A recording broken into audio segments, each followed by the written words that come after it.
and friends. With benefits. Kathy! Oh, Lady Psycho. Oh, Lady Psycho. And you know what that means. 3 letters, 3 words.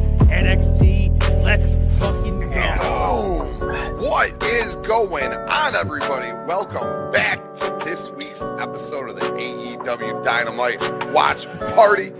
It is Friday, and you know what that means. Only one thing. It's time for Friday Night SmackDown right here on Circle Debate Network for the watch along. It's Kayla, the Queen of the South. Yo, the GETCHO podcast crew is in the building. That's right, you got your homie Gus. Yeah. What is going on, everybody? Welcome back to the latest episode of Game Breaker Sports. Is what? She bangs. Oh baby, when she moves, she moves. Yo. He moves, baby. And he bangs.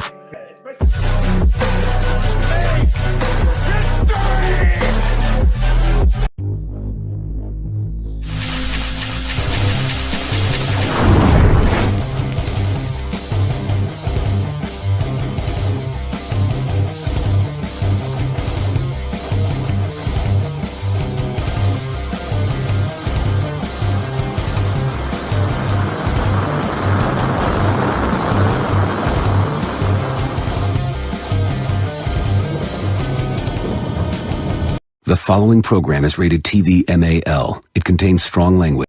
Go fuck yourself! Go fuck yourself. How's everybody's father feeling today? Go fuck yourself. Escúchenme. Everybody listen. Ha to me. It's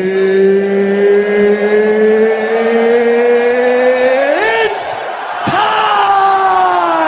We are fucking back! We're back! Classic! We are back!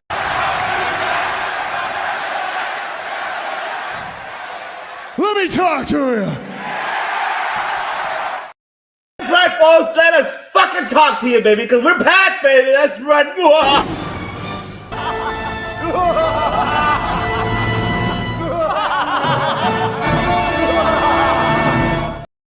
It's fucking bloody marvelous. I'll tell you that. It's fucking bloody marvelous. Bloody marvelous. Welcome, everyone, to Circle Debate Podcast, episode 258, which is the Unclear Ambition. We're going to save that last topic for you guys, but you guys already know. Happy Thursday, and we're headed to the road to Worlds Collide, and a lot of roads coming up this week, but of course, ladies and gentlemen, I'm not alone. Here's the host, Stevens. I've been Siegel, my other host, man. This man, he got hoes. He got hoes in different area codes. Area codes. Hoes. And he's attorney of law. Because if you don't call him, you'll be in area codes. Area. He'll represent you, and you'll be lucky. He'll win you 1.2, maybe 3. Oh, he's a fucking Pepsi. Just call 1-900-Mussolini. And for a low fee of $3.99, he will give you expert legal advice and a free can of Pepsi. Pepsi Film, Pepsi not responsible. See the wrong kind of Pepsi. Top of Wrestling Talk, Circle Debate are all responsible for that. Call today. Money's on the way. Call Pepsi today. Right now. And remember, he will fight for you. He will.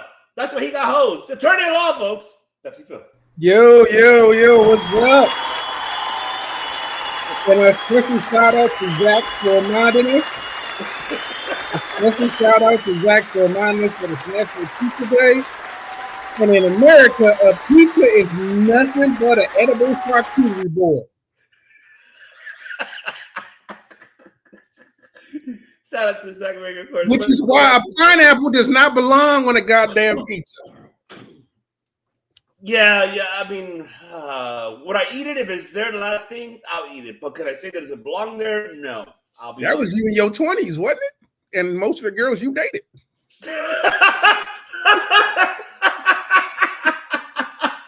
It was right there, man. I'm sorry. I love you, man. Yeah, what's up now? How you? What's going on? Kick back to you. What is going on, Steven? Steven, what's up, brother? Ben, what's up? Ben. I'm eating pizza. That's right. Yes.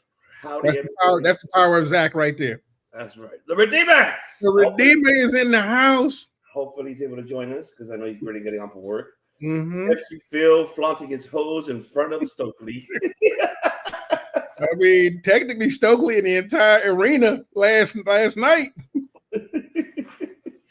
Oh, let's see. My mom likes ham and pineapple on her pizza. Hey, you know what? To each his own, man. But shout out to she's allowed to be whatever she needs to be. Yes, mamas are always allowed to do whatever they want to be. That's it. What's going on? Of course, Mr. Christopher LeCare, that's right. It is, you know, what's going on, Trex Raptor? What's going on, my brother? Yes, I know it is, the holiday. You guys, that's not even a holiday. It's just, you know what I mean? It is that. But before we even get into it, I just want to get this out of the window, folks. People are in the chat. We do not talk about politics. No. Especially what happened 24 hours ago. We don't talk about it. This is our serenity. We talk about politics of professional wrestling. So I ask you all kindly to not bring up any politics here in this channel because we don't want that. I'm going to disregard it. I'm not going to talk about no politics. I don't want to talk about what happened 24 hours ago. And of course, we know what the meaning today is. We know that Christopher brought it up, and yes. But let's get on a positive, bright side, folks. So let's keep that in mind.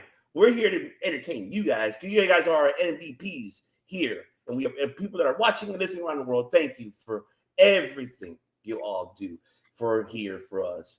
But man, let's get into the action. All right. We're going to combine them all three, but we're going to start off with Raw, especially what happened.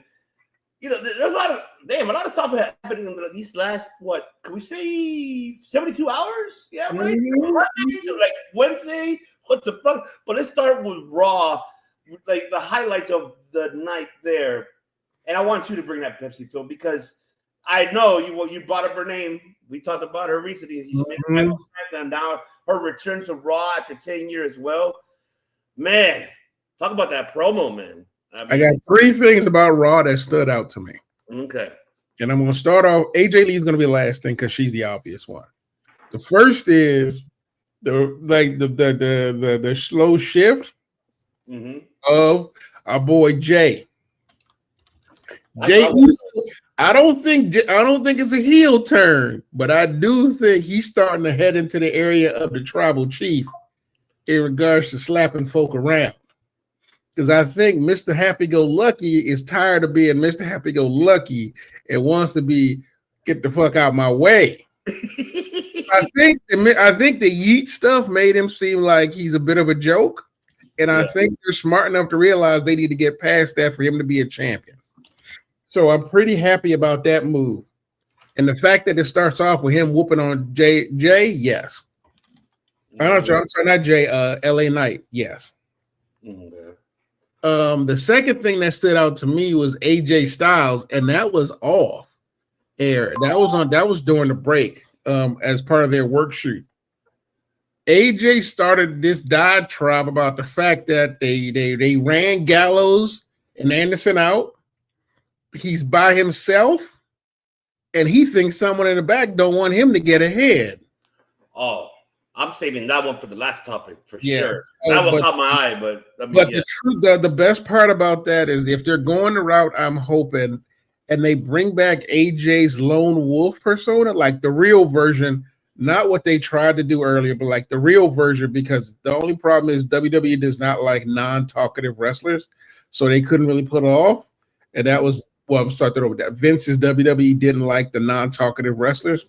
Yep. So, but I think right now, if they're smart, they bring back the lone wolf AJ Styles because he's been needing a big pop and a change for a minute. And I don't know about a lot of people, but I'm one of the few people. I feel like I was one of the few people who enjoyed his lone wolf gimmick and how it creeped out everybody. He did, like I said, he touched on it a little bit back in the day, but he not enough to actually make it a real move. TNA, that shit was great.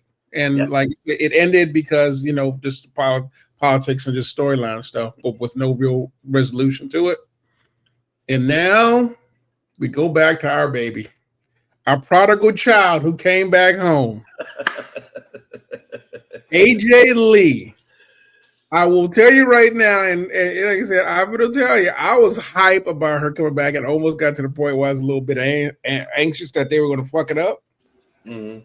For Raw, I was a little bit nervous because, like you said, it had been about 10 years and she has not been in a ring for a minute. So I was not sure what her promo skills were. Like, obviously, the welcome back is the easiest part of the promo, but being able to carry that into the storyline and make it funny and engaging, I was not sure if she could pull that off. Not because I don't think she's talented. I just thought she was just rusty. Right. That was a hell of an entrance, a hell of an introduction, and messing with Becky the way she did was great. That was legitimately like those two had excellent chemistry already. Becky was selling like nobody's business. She was selling the AJ Lee aura thing, which I thought was great. I love it. It does, however, shows me that I understand now if this was in the works because this obviously had to be in the works for a long time. Because I obviously, it feels like a long negotiation. Mm-hmm. So if that's the case, if they're drilling down to a Becky versus AJ for the IC title, mm-hmm. which would then make AJ a Grand Slam champion. You got the U.S. title though, technically. U.S. title too, yeah. But the truth of the matter is, if you're drilling down to a Becky versus AJ, it makes more sense why Lyra Valkyria was not allowed to win the championship or Bayley. For me, anyway, because it's like if you give it, if Lyra kept that, Lyra versus AJ does not make you as much money as Becky versus AJ does. Agreed. It is not. It's not fair. I think Lyra would do a great job with AJ, but I don't think it would have enough friction in storyline. So I do think now it does make sense why Lyra couldn't get the championship, and I feel bad for her that she got pushed aside. But at the same time, I'm excited for Becky versus AJ eventually at some time down the road. I don't like mixed tag tie champ, even though there is a mixed tag at WrestlePalooza, as it's called. Yes. WrestlePalooza, ECW Palooza, WrestlePalooza, baby. I'll be honest with you, I don't like mixed tags. Well, no, the problem with a mixed tag is that in WWE there is no like intergender wrestling.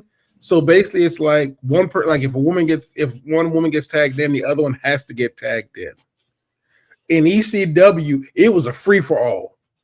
It was a free for all. Gender did not give a fuck about anything. You was getting your ass whooped if you came in that square circle. Yeah. So that's the only real issue I have with the intergender match. But I do think storyline wise, it makes much more sense to go this route because I was getting bored with Seth versus CM Punk.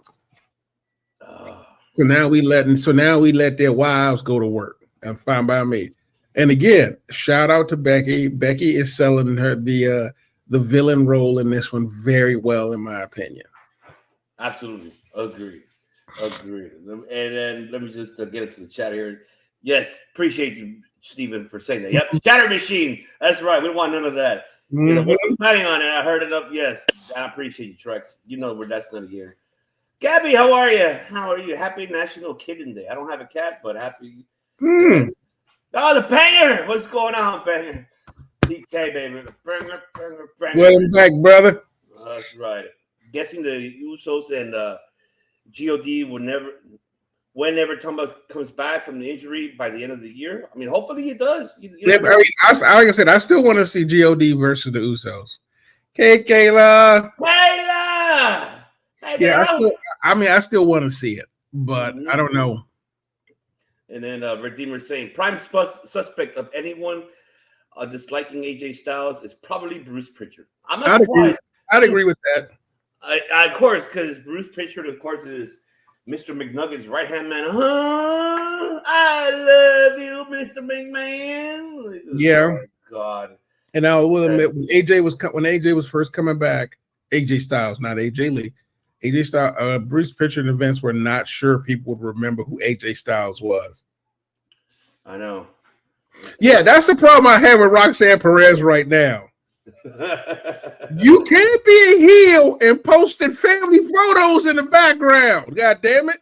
Oh, yeah. I'm going to super get into all of that. And then, as Steve is saying, people rushing, like, getting AJ to wrestle. No need to rush her. Give her some time. Mixed tag will get ring rust out of her. Survivor Series, yeah, for sure. I agree. I agree. That's right. And later on tonight, folks, you got a GETCHO live later this evening because they're going GETCHO yoga. You better stay tuned for that. So I'm excited what they're going to talk about in sweaty sessions. I am excited for that. Let's see. Put the Bird Lady back into the NXT if there's nothing for her in the main roster. Oh, God. It's not. Here's the thing. If they're raising the Real Housewives, if only I would kill to watch that. I think we will. As much as I don't like her going down, if they're raising NXT up the way they seem to, after what we saw last night, it might not be a terrible idea. Let's see. My sister Natasha has 2 cats, and my sister Dayla has 2 cats. Okay. All right. Pritchard GETCHO Barney the dinosaur. I love you, ass out of here. How's everyone doing this evening? This includes everyone in the chat. I want to know how y'all do. We're doing fine. We're doing bloody fucking marvelous. But I'm going to ask Pepsi Phil, what's the word of the day? What is the word of the day today? The word of the day is AJ at this point. If your name is AJ, you got beef with somebody. You gotta have beef with somebody, right? Honestly, and that includes Jay Uso, who got the just a J. I don't know if you saw that they even put the off air on Twitter that he even pushed Big Jimmy. He pushed Big Jim because he got all aggressive and shit. I'm like, I don't know where they're going with this shit, and they're gonna have a tag team matchup next. Like I said, if they push Jay to more serious, because I think we're done with Yeet at this point.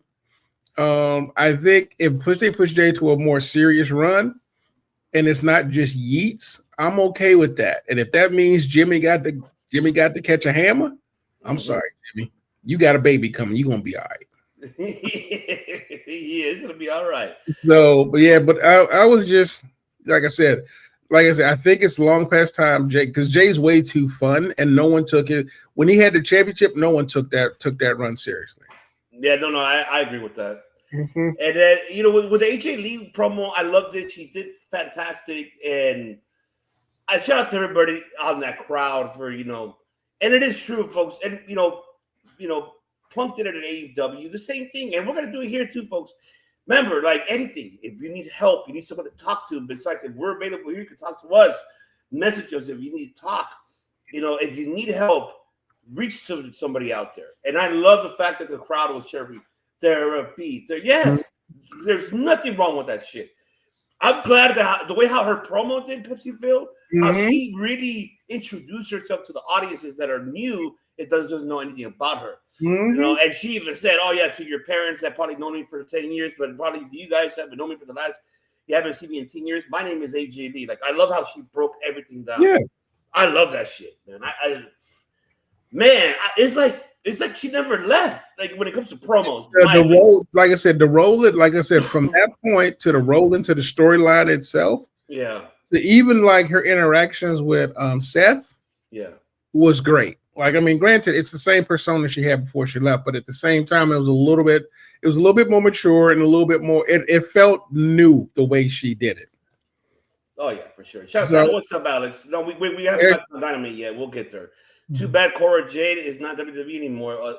AJ Lee, other daughter. I know that sucks, man. I know Cora Jade's missing out on that one for sure.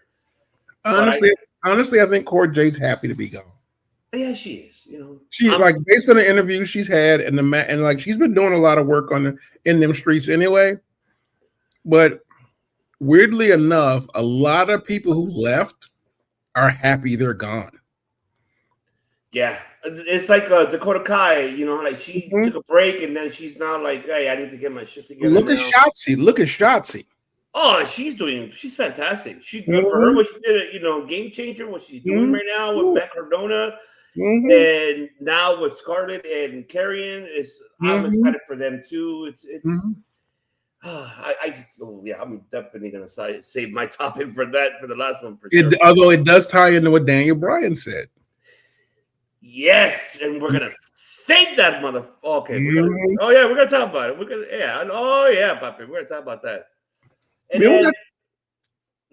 Go for it. We can wait to the end, like you like according to the shoot schedule. Oh yeah, I want to wait till the end, and that's the one that's gonna be the highlight of it for sure. Cora Jade happy because money she's making. OnlyFans bought her a house. Hey, I'm happy for her. It worked for Mandy. Good for her. I ain't hating. That's each his own. Everybody, I ain't know to judge, man. Everybody, they do what they do. Well, you got to do something somehow to make your money, right? Got to do it somehow. So hey, good for them. My only thing I can say is they were using their body to make money in wrestling, and they're doing it on OnlyFans. The fuck is wrong with that? Exactly. Amen, brother. Yeah, see, that's right. The only difference is they will not be crippled in their 60s because of OnlyFans. Yeah, true. That's so true. Hopefully, they won't be coming out looking like Mae Young and respectfully Mae Young, but rest in peace. But she's still dead. So.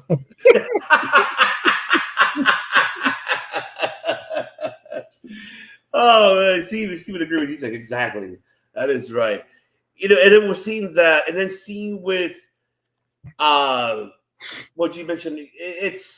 You kind of knocked it as a part here. So it's like I don't know what is going to happen with the whole Jey Uso situation. I don't know what the fuck's going on there.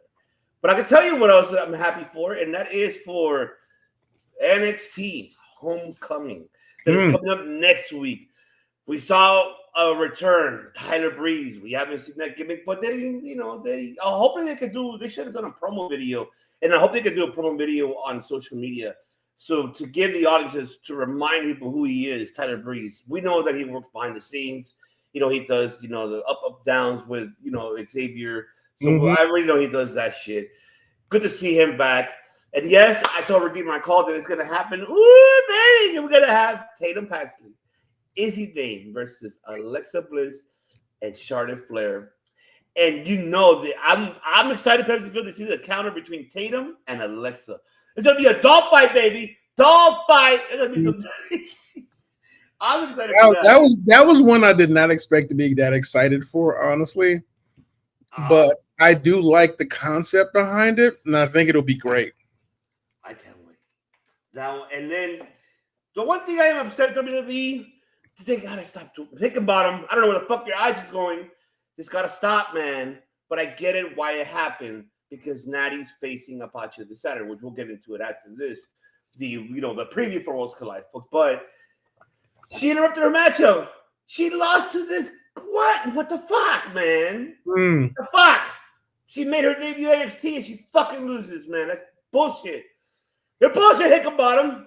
I think honestly, I kind of understand why they would do that because they're testing Natty's new personality character. About time. And remember we talked about but testing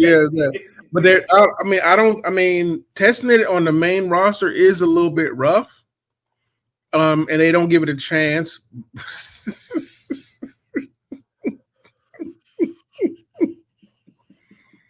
I'm sorry. I thought that's what GETCHO yoga was. I thought you were doing the entire show naked. If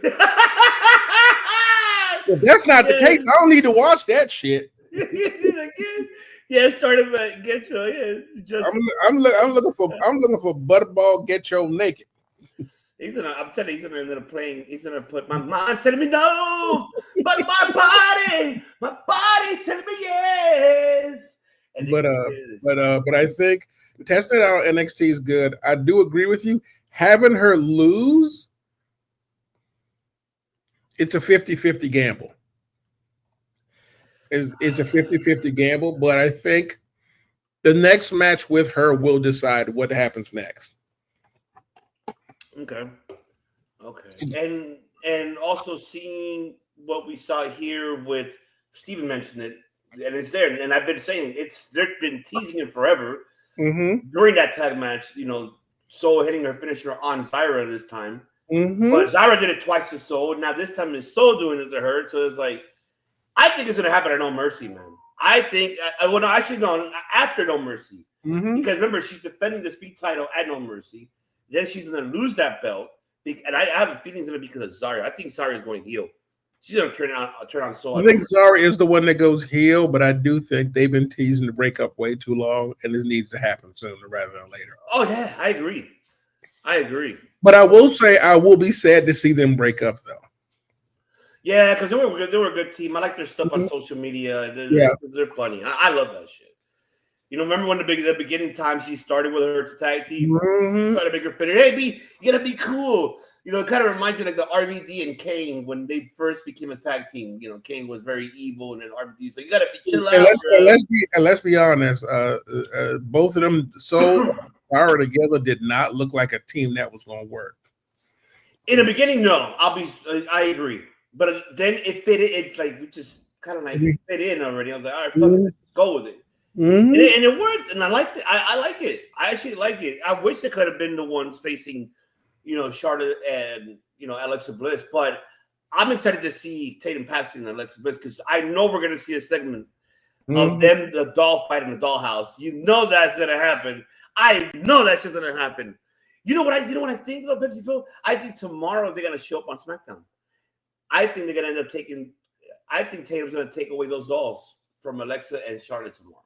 Mark my fucking word, this doesn't happen tomorrow. If it does. I think that's not. It wouldn't be a bad call. Oh yeah, and then on the respectfully, Lola Vice, baby, damn. Oh, I can say that's all I can take. Damn, son, it's just she's getting a bizarre push. That's amazing. Nah, the photos look consist cleaning dirty dishes all by hand. And I went to the Fatal Influence one too. Then of course the ending of that shit, what happened is the return of Stephanie Valkyrie, the return of Tiffany Stratton and Rhea Ripley. Now they're going to be facing them in a 6-woman tag match next Tuesday. NXT Homecoming. Oh, Hercules! Not my baby everywhere, baby. I'm going to be the wet towel in this situation. Why am I not fucking surprised? While I think the idea of it is really good, what it tells me is that those three have nothing to do on the main roster. Yeah. You don't send them down to NXT because NXT is not, according to them, it's still a developmental brand. Even if you're raising it up, it's still not a full brand on the main roster.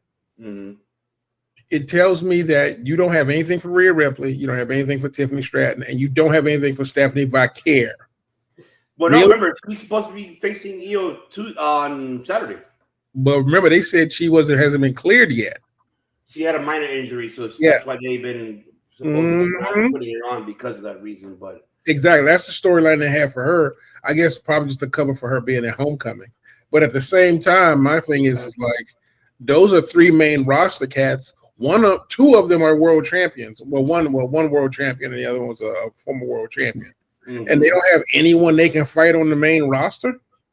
That's where Asuka's being a sociopath with Kairi Sane, and she pretty much is slapping anyone who talks to Kairi Sane, and no one can find anyone for Asuka to fight. Bailey out here looking like she got taken over by the Venom symbiote. Out here talking crazy, and they can't find anyone for her to fight. Bailey versus Rhea would be great. So it's good. No, she's wrestling here tomorrow on SmackDown. Yep. For that women's championship. Yes. So like I said, it's nice that those three are doing it. What you cooking for dinner? What's for dinner, pal? What's for dinner? We're hungry. But I mean, that's the thing. Like they're great that they're there, but the truth of the matter is that if they had stuff on the main roster, they wouldn't be doing that storyline. Okay. But are you excited though? Tell me you're excited for this NXT, man. Tell me you're excited. I'm always excited for NXT.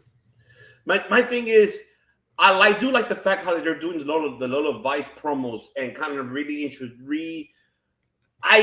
we say it's like a repackage, but more of a better introduction of her besides MMA, background. Yeah, don't get me wrong. NXT Homecoming is going to be amazing. It's going to be straight amazing. And I got no complaints about it. And like I said, Ricky versus Oba, I really want to see that.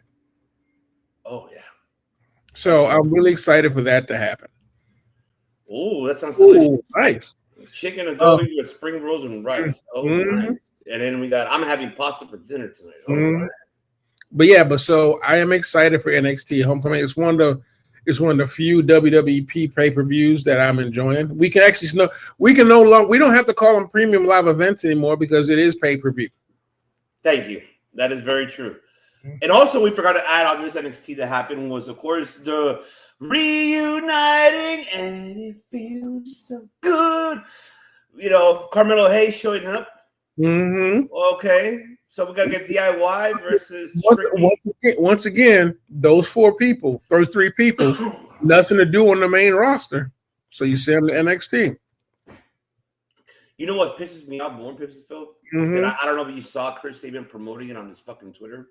I'm fucking pissed. That's why I'm saving. I'm going to go off on the last topic when we get into it. Why is these motherfuckers that you just called, that you signed and you called up are on main event? Why is that? Fraxium versus Motor City Machine Guns on main event and not on SmackDown. Why is that? They're trying to sell the event, man. The problem is there's no reason why they should be fighting, really. I'm out of words. But yeah. Okay. Watch Miz show up. I hope not. I hope he doesn't. I'm actually okay with that because I think the Miz will be a nice little bit of fresh air for him. Okay.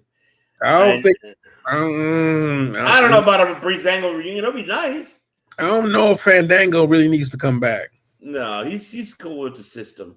Okay. No, enjoy, Gabby. Enjoy your Subway. Eat fresh, baby.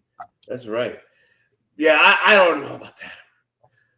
But it's I like how they're building this homecoming. I hope this homecoming I'm excited for it, even though it's let's see. So it's next Tuesday, and we know that a week on the 16th we're gonna have, of course, the road to WrestlePalooza, and then the week after that is gonna be the road for NXT Mercy. So the NXT No Mercy, they got to figure out how they're gonna build that lineup card because it doesn't look too well to me, in my opinion.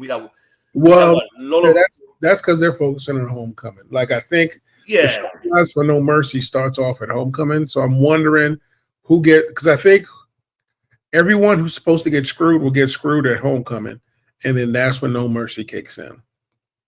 Okay, that makes sense. But shout out to Barry Monkey too. He's saying that I worried about DIY getting traumatized by hearing a crowd respond to them. They've not had that in a while. That's true. They haven't had it in a while. It is true. But I'm excited for it, man. I'm excited for the homecoming and want to see. I can't wait. Honestly, if it wasn't for AJ Lee, I would not be excited for a WrestlePalooza. And I'm more excited for NXT Homecoming. Oh, me too. I'm excited for that too. Oh, man. And now, fuck it. Let's get into it. And he's right there right next to you.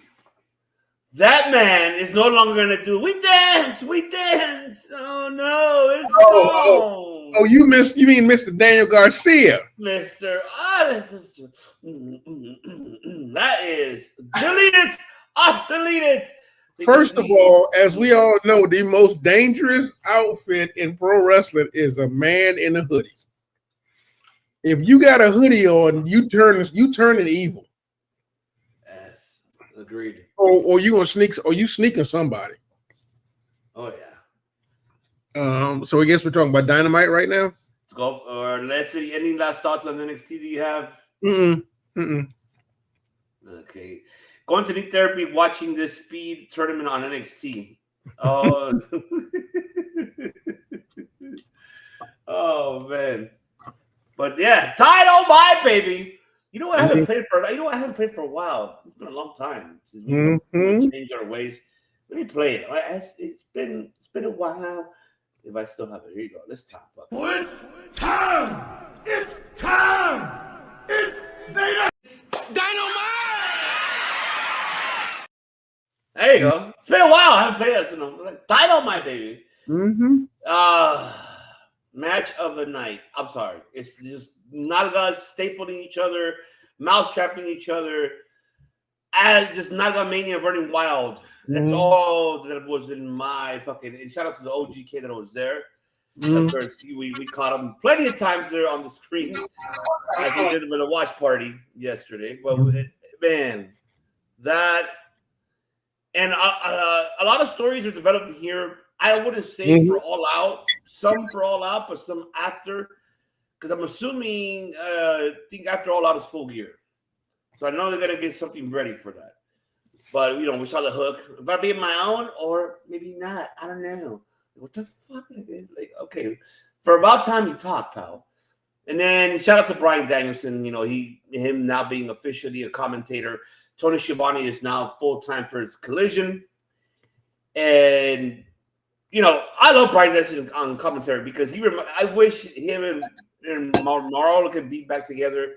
I love when they did the Cruiserweight Classic.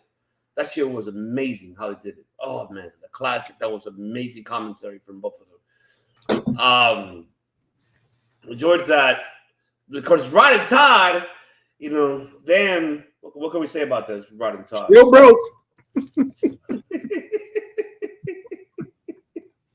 Still broke and got denied by their own former big BFF, Brandon Cutler. You know, denied him, like, shut. Like, he literally pretty much told the Young Bucks this. You need to shut the fuck up. Like, pretty much he did tell him that. So if Brandon Cutler's giving you the cold shoulder, you know you in a bad place. You're in a bad place, pal. Especially you can't be going up to Brandon Cutler. Pogo stick. I got a hula hoop. Hookers are jokers. Smokers are jokers. You like some mixed vegetables? Hell no. You can't have him do that shit no more. I liked it. I love that segment. It was awesome. And then we have Kyle Fletcher now telling Hangman, hey, you know what? I'll leave all kinds of behind. Yes, fuck it. We're going to face you. I can do it on my own at All Out. I like that promo from Hangman. I like how he kind of put it down for him. So everything was great. The only thing was disappointing for me was the Rico. It looked she was out of she kind of got rusty there, man. I don't know. If you tell me if I'm wrong, man. I don't know. I don't know. And of course the last one, of course, there you go. The guy that's no longer dancing is now officially with the Death Riders. And I don't know. I mean, I'm glad they did it now instead of waiting it all out. Let's be real. If they would have waited it all out, Pepsi film, it would have been a flat ending for it. Because we don't even know if that's going to be the main event, to be honest with you. I don't know if it is. I'll be honest. I'm glad they're doing something with that, boy. Yeah. Well, bring it down. Bring it down. So Dynamite was actually, once again, another good show. Definitely got me excited for their next pay-per-view. I think the segments that stuck out to me obviously was the Dan Garcia part. Definitely the Willow and Harley segment, which I think is underrated. That woman is underrated. I like the fact that they are building a lot of storylines, but also building a lot of young talent. I'm trying to remember the matches that went through. Overall, I think, like I said, I think it was a great night. I think match of the night was definitely the hardcore match between Tony Storm and Sky and Lil Chucky Blue. Well, that's right. Yep. Hater did. But yeah, so that, like I said, overall, the women, like their women's division is actually coming up really well. And during last night, they did a lot of strong segments with them. About fucking time. I do have one hot take that we were supposed to be talking about. Bring it up. That's all yours. This is my hot take about Moxley. In my head, based on what I'm seeing, what if Moxley isn't actually a heel, but closer to a tweener? Because let's face it, since he's been on this Death Rider kick, everyone's game been raised. Darby's got a better profile now. Daniel Garcia's got a better profile now. Hangman's run for the championship was a better run, and his run as champion has been better, all because of Moxley. Very true. Also, if you get past the fact that also Wheeler Yuta is starting to come into his own, and they have a story for him, that was fucked up. But overall, what if Moxley is like what they said in The Dark Knight? If I can't be the hero, I'm going to be the villain they need. Okay. That's my call. What if he's like not really granted, yeah. Putting a bag over Daniel Bryanson might have been a bit of shall we say, an escalation that was unnecessary. But overall, if you think about it, Moxley got what he wanted.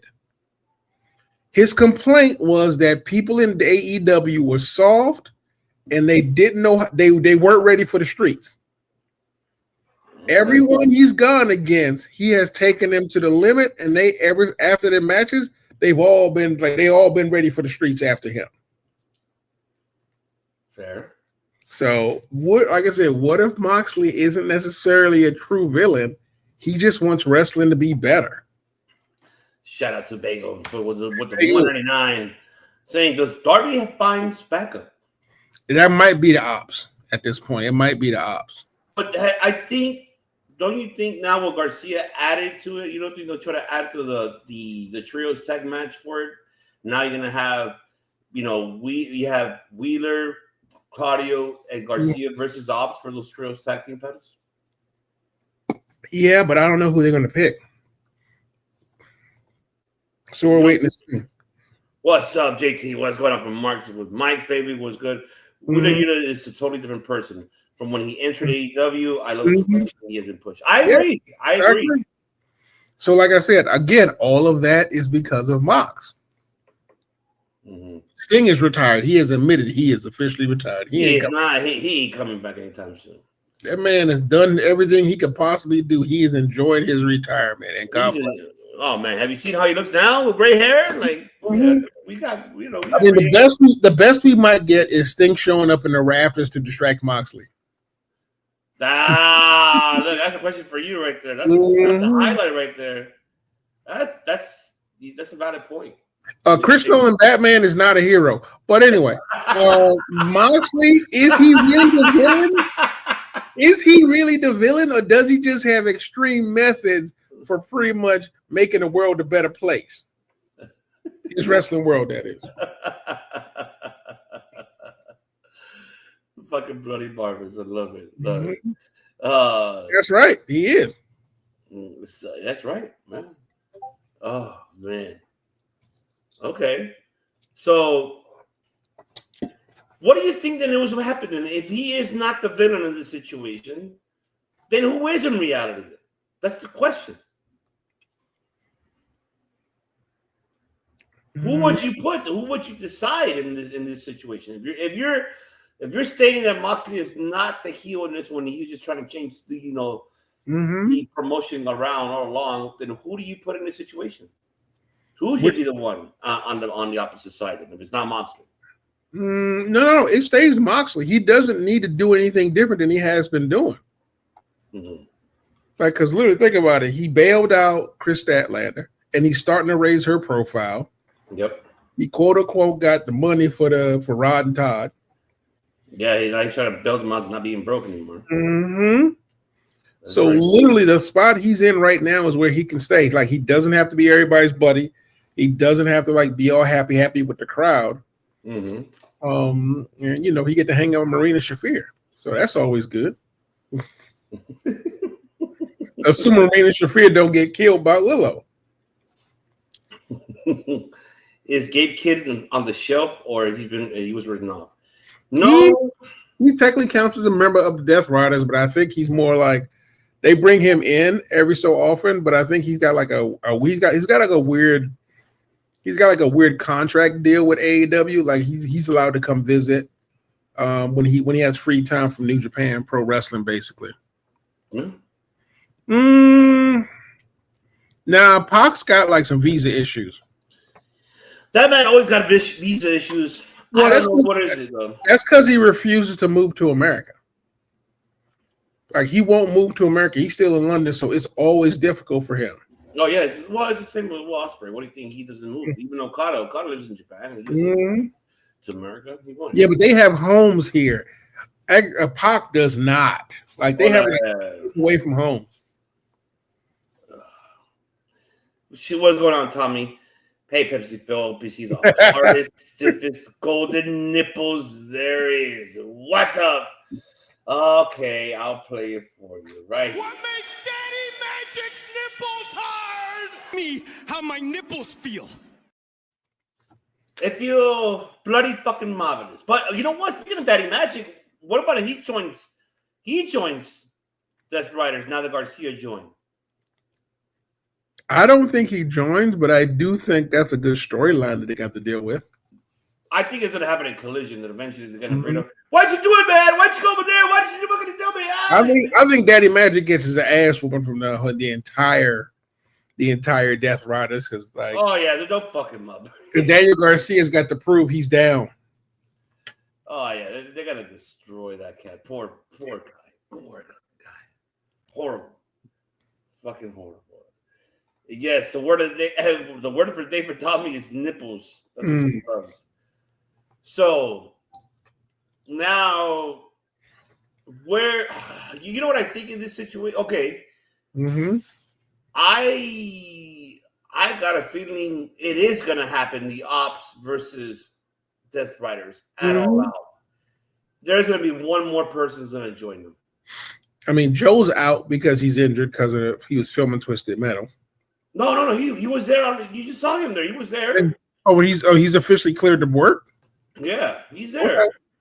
Remember, he was there on Dynamite. It was him and Hobbs. You know, they were fighting in Shibata. They were fighting with him during that matchup between guard. You know, so I know they're clear. So they're ready.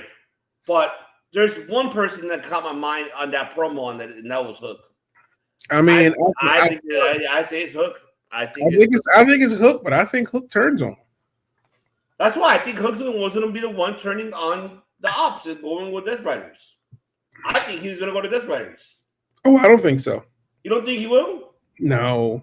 I mean, Death Riders, right now, they already have Death Riders at this point in time have what? Gabe Kidd, John Moxley, Claudio, Daniel Garcia, Pac. I mean, bringing in Hook just seems like overkill and unnecessary, and almost starts to go into the Don Callis family of like recruitment. And it's almost like the fucking House of Torture from New Japan. But I agree with you that Hook's going to be the one they call, and Hook's going to be the one that screws them over. I think he is. I think Hook is the one. Because like, you got to kick me out? Oh, fuck, you're going to replace me? Fuck all that. You know, I already kind of feel like he's going to fucking do some shit like that. So, I mean, that could be the case here. I mean, and Bagel's saying it's crazy to think that, you know, the difference of where the pillars are now than a couple years ago. I mean, Bagel, I can tell you that one of those pillars fucked up. I can tell you that because, and I think, you know, Phil and I years back kind of really discussed that about him, and now where's he at? He's in Ring of Honor. You know, why is he there? He should have been here. But his attitude, it's his attitude and his immaturity that caused him to get in trouble. We're not criticizing him in his ring because his ring performance is always there, top notch. However, the behind the scenes, his immaturity we're bit him in the ass. And truth be told, the only pillar that really is being a true pillar is MJF and Darby. They're the only two. The other two, what the fuck are you doing? He's literally crying a river because his girlfriend broke up with him. Now, I guess I mean, Daniel Garcia is. We'll see what Daniel Garcia is in a few months. Could he be the next pillar? Could we say could be? I mean, because the original pillars were who? Sammy Guevara, Jack Perry, Darby Allin, and MJF. Yeah. So you mentioned them both are there. Mm-hmm. Jack Perry's missing in action. I don't know where the fuck's he at, man, because he's probably either crying or he just need somebody give him this. I've got the T and you have the A. The tenacity and the aggression. And tits and ass. Yes, that too. I'll be honest, if I broke up with Anna Jay, I'd be crying too. I would be crying. I'm like, no, Daddy Jay, no. But right now, there's a slot open for Gary Garcia to be like the next generation. I agree. I'll be honest. I am not impressed with Hook's wrestling. Like, I mean, honestly, it looked like he went to the Goldberg School of Wrestling sometimes. He got like 3 slams. He got 3 slams and a couple of quick grabs and a throw here and there. And that's fine, but honestly, it's not interesting at a certain point. The last time he had a match that was interesting, it was Joe, and obviously Joe was running that match. Agreed. He took him to school and took over the whole matchup. So, but like I said, Daniel Garcia is a great wrestler. I would rather see Daniel Garcia and Wheeler Yuta as a tag team. I agree with you. I think Garcia and Wheeler, because they had their matches individually. They had fucking battles. I actually enjoyed it. It was actually good. It was actually great.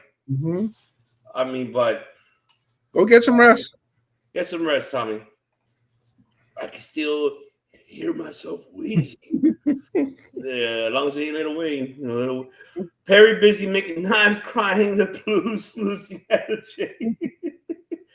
Very busy. Yep, that's what it is. And well, shout out to the ace, still in the world elite.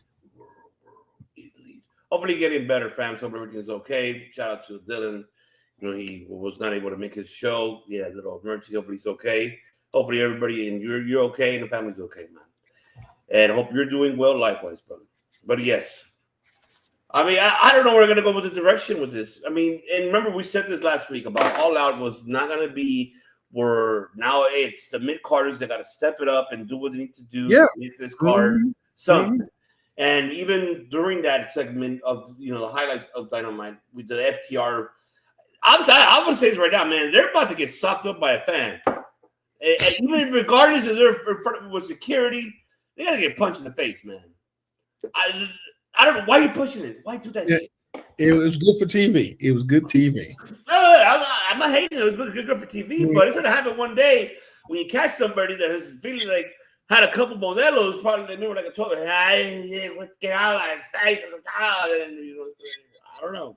Could happen the case. I mean, but I hope not. I hope it doesn't. Fletcher, what's up? Mid-Carter's got to step up. All Out card looking pretty good. But let's just see for 1,000. No, I'm not excited for that, to be honest with you. None whatsoever. None. Pepsi Phil and I, we agreed to that. We're not. I ain't worried about that matchup. That could be my intermission for me. Like, I just don't care. In my head, Cena runs that match, and that's what makes it good. If Homeboy lets him to do it, that's my fucking. I hope. He don't got to. No, this is not even an option. It has to happen that way. I hope so. I'm with you on that. Because when was it the one that Cena let him run the show? Was it the one? Remember the one after Mania? Was it? Yeah, that was a suplex one, but that was still his call. Right. No, I agree. Let's see. Hey, Pepsi Phil, if I don't ever get better by the time Barnesville Pumpkin Festival is in the last weekend of September, can I sue my doctor for the wrong medicine? Yes, you can, but you only get a pumpkin. Okay. You only got a pumpkin coming to you. It's not really worth it.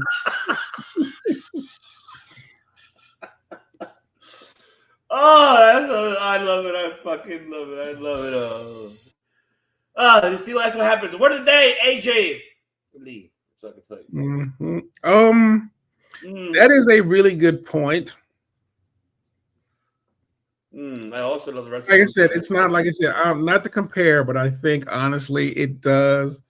The fact that Gunther has not booked for a championship match of some type with somebody does, at the very least, I understand why Seth is busy.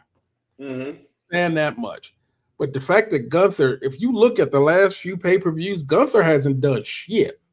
The last time we saw Gunther, he was fighting Goldberg. Right? Thanks a lot. Love you too, Phil. I mean, it's a nice pumpkin if that counts. Oh my God, I love it. Love you, Tommy. We love you, Tommy. Takeshi's gonna win the tournament. It's not even a tournament, Steven. That's another. Okay, Tony Khan fucked up on that tournament, Phil. You saw the fucking shit, right? Does it make sense for Okada to be in that tournament? And he's fighting. Who's he fighting again? Michael Ofoku. Yeah. Okay. So here's the thing. Explain to me, please. Remember, the Continental Championship. It does not matter if you have the belt. You still have to be in the tournament to win it. Okay, thank you, because that's where I was lost there for a moment. Yeah, so it's like one of the last 2 years. The Continental Champion, whoever that was still in the tournament because he has to fight to keep his championship. Okay. Thank you for making that make sense, because that's where I got lost for a moment there, because I'm like, wait, what? But thank you for clarifying, because I was waiting to ask you for that, because I was just like, okay. I was going to ask you in the chat, but I'm like, no, you know what? I'm going to say that for the show. That's why I'm like, I'm confused here. So, okay, that makes sense. We already know where that goes. But why a triple threat, man? Why can't it be a fucking... I'm thinking, I don't know if you feel the same. I feel they're saving that shit for Full Gear. For Okada. Yeah, I think so. I think so too. But I do think there's going to. Well, I think they're leading to is Takeshita does leave the Don Callis family. Yes, he does. I think Okada's the one of the causes to get kicked out. Yeah, because he was already beefing with Wardlow, and I don't know how, but Wardlow apparently got a hangnail and can't wrestle anymore. And that's not true. He actually blew out a pec, so he's out after being back for 1 week. Fuck, man, what a bad. I mean, I'm not. That's a bad run. Yeah, that's a bad run. Bad luck for this man. He just came back from American Gladiators. He's fucking tore his pec already. I wish him best luck. Hopefully, we don't recover. But damn, I do think that this three-way is actually it's going to be a great match. I think it's going to be great. Oh no. I mean, that's not a terrible idea. Unless it's the King Pumpkin, and it's usually weigh around 2,000 pounds, Pepsi. We arrange delivery, you'll be fine. Oh, Fletcher saying it doesn't work. Damn, that's a bold statement, Fletcher. Interesting. Yeah, it is interesting. They don't want to hurt Takeshita. That you're right, Fletch. Thank you and that makes sense too. Because I forgot that Takeshita still got his contendership. So he's waiting for the winner of Ren Narita and Zack Sabre Jr. It makes sense why. But I know who said Dorado? Let me see. Oh yeah, Fletch, you said Mascara. I think it's gonna be Beast Mortos. I don't see that it's gonna be Mascara. I'm sorry. I think it's gonna be Beast Mortos in that situation. I think so too. Yeah, Dorado, by the way, re-signing him. I don't know if he's gonna re-sign him back. I don't know. He's having a good time in CMLL. I think he is. Let's see. I'm sensing Takeshita face turn. Yes. Yep. And it's perfect. They need that. It all makes sense now. We just got to think a bit. Of course. Yes. And then let's see. Wardlow will cost Takeshita. I'll be here to see that. I also didn't buy Rollins' knee injury, and I was right. I mean, either I didn't buy it either. I didn't buy that shit. Yeah, he was. Who was he? Dorado. And remember, he was. Oh shit! Who was it? Yeah. Grand Metalik. Yeah, which was a terrible name. Oh yeah, remember Juan Cena? Mm-hmm. Hey, cabrón! There you go. That's what. So we got So I don't. What else could we say about Dynamite that was really exciting? And not only that, Pepsi Phil, one thing I wanted to ask you, and I want your predictions of it. What you saw from Dynamite?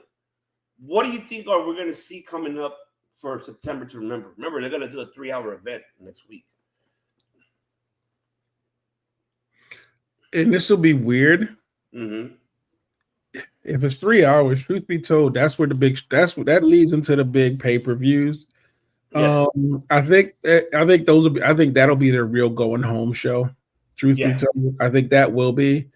I don't think anything much is going to change. I think storylines going to be locked in, but I do think cracks like Takeshita breaking away from Don Callis will happen. Daniel Garcia cement himself in the Death Riders a lot more. Mm-hmm. Oh, that's probably where Nipple Daddy ends up getting killed. Mm-hmm.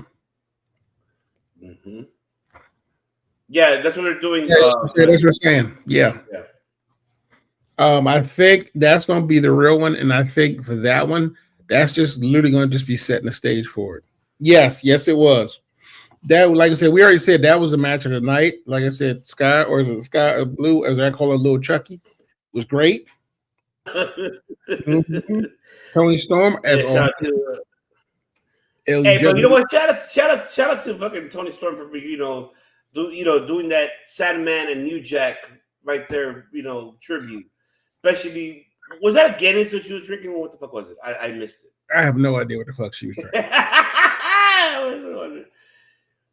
Oh, Steven Chimmer saying could be Daddy Magic Garcia. We might see that shit on Collision if it happens. I think that's exactly what happens, and I think Garcia ends up like Daddy Magic, or for his part, ends up being the sacrificial lamb for Daniel Garcia.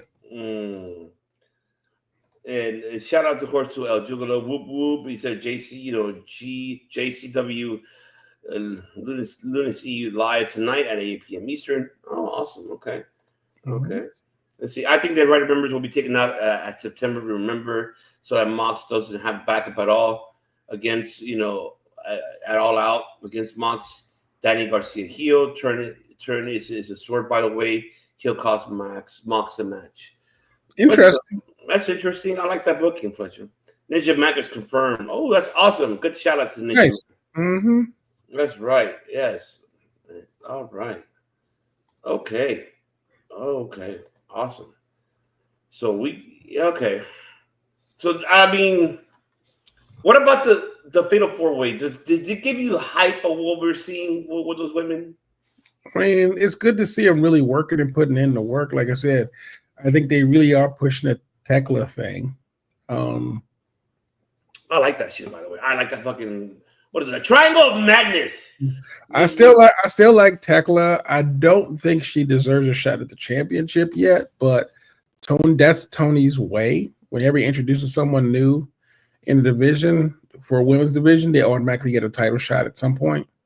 Look at Deonna Purrazzo. Look at Mega Bain. Sadly, Camille did not get that option. Look at she's telling you she's stuck at the store buying some Newports and probably out of bottled wines and relaxing and having a good time wherever the hell she's at. So I mean, but basically, I mean, I think Tekla's going to be the one to be the go after the championship. But the Triangle Madness will be there with us, so it'll be a better storyline than usual. I just call it more like Triangle of Nalgas because it's just nothing but Nalgas everywhere. And it's just a triangle of asses, Nalgas everywhere. Respectfully, folks. Yes, we're TVMA, but you know me, I respect them. I got my wife right behind me. Okay, I can't do that. She'll kill me. But I can see. I can't touch. That's what I can tell you. It's almost like going to a strip club, right? We'll be clubbing. Like, but I'm skeptical, to be honest, with the Riho and Mercedes one. I just don't. That is the one I least care about. That's where I'm at, to be honest with you. I'm agreeing with you. Riho feels random and feels forced to me. Because Monet quote on that asked to face her. I'll be honest with you. Mm-hmm. If Mercedes was a better champion, that would mean something. Yeah. She's a great worker. She's decent on the mic, but the problem is as a champion, just being a champion with 9 of them, with 9 belts, that honestly, she looks confused with them on. That is the hope. I actually would like that to be the first run, but it looks like they're trying to give Thekla a really extra big push that she jumps over Hater. Unless they try to book that one like heading into Full Gear. Mm-hmm. Because let's just say if Thekla is close of trying to pin Toni Storm at All Out and then didn't get the pin, she loses. I don't know. And then from there, you see the build up for Thekla to go after Toni individually for Full Gear. Mm-hmm. Maybe that could work. And then have Hater to be in between in the road of Full Gear. I'm just worried if they do that, that means that there's going to be a 3-way for the championship. Let's see, bathroom break between. Like I said, Mercedes is not a compelling champion. Even with 9 belts. 8 belts. It's 8 belts. I don't know what is it, 9 belts? Oh, yeah, she's got 9 belts. I'm not even including the one on. Mm-hmm. Emily, what is up, Emily? How are you?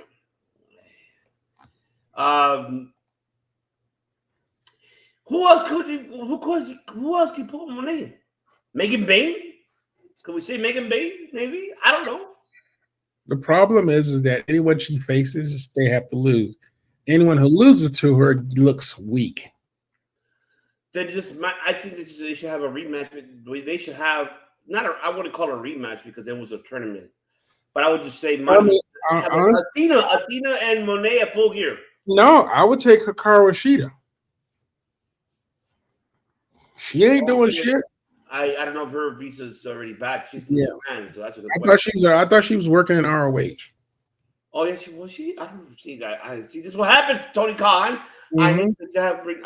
Yes, I am very. The truth be told, I'd like to see it be Hikaru Shida. Mm-hmm. Okay, so we're gonna have to wait to see how that shit works out. I have no idea how this is gonna work out for All Out. All Out is just gonna be just.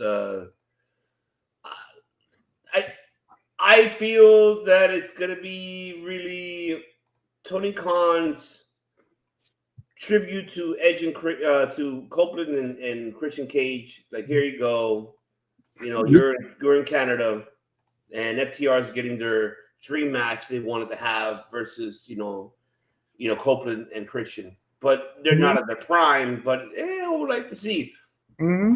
So I forgot to add one more thing about it. Like, what are your thoughts about the whole cert indicate and we heard people versus I can't even do it because Emily's here and of course her dad paid $50 so we can't even do it no more.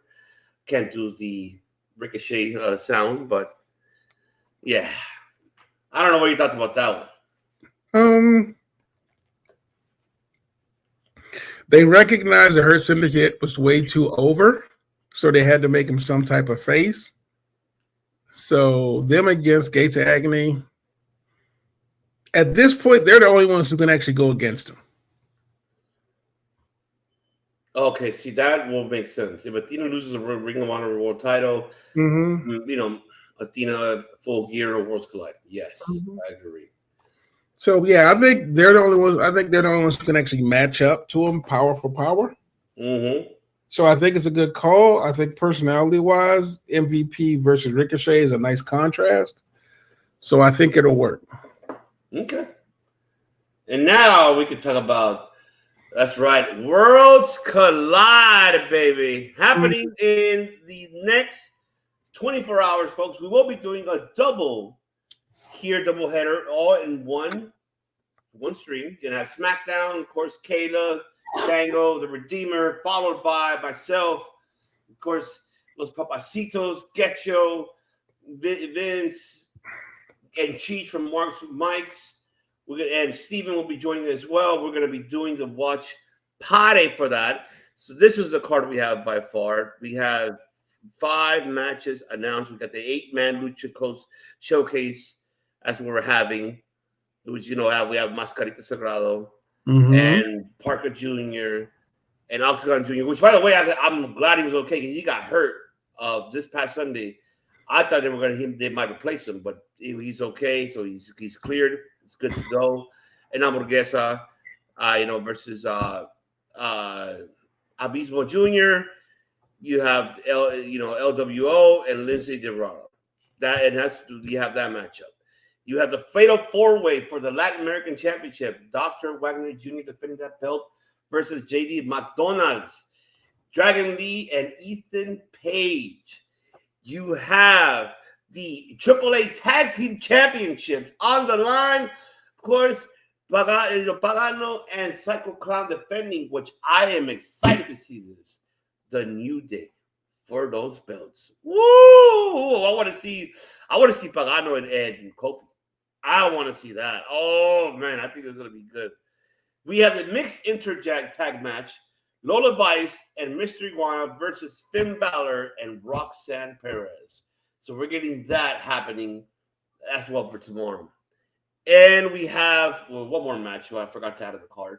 Natalia versus Fabi Apache for the #1 contendership for the AAA Reina Reinas Championship. So the winner of that will face Flammer in the next upcoming event. So hopefully it's going to be another exciting matchup. The main event, folks, the one that everybody wants to dine to hear to see. We have Hijo de Vikingo defending the AAA Mega Championship versus Pepsi Phil's favorite client, Dirty Motherfucking Tell me that you're not excited that this man may walk out as the Mega World Championship. Tell me that you're not excited. What did he say? I'll be honest, I am. There is a part of me that wants him to win.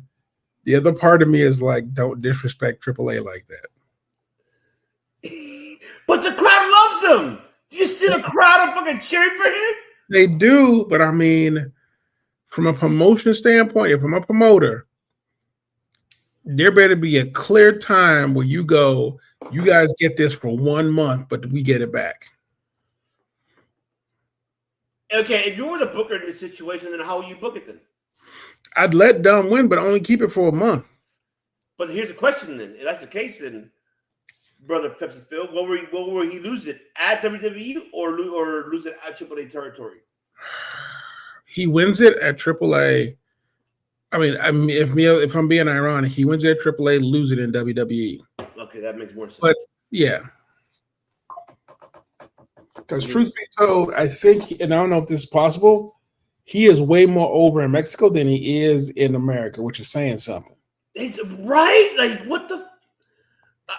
We know why, but he's putting it off. I mean, most people don't like him, but fuck, man, he's been. And now here's the thing.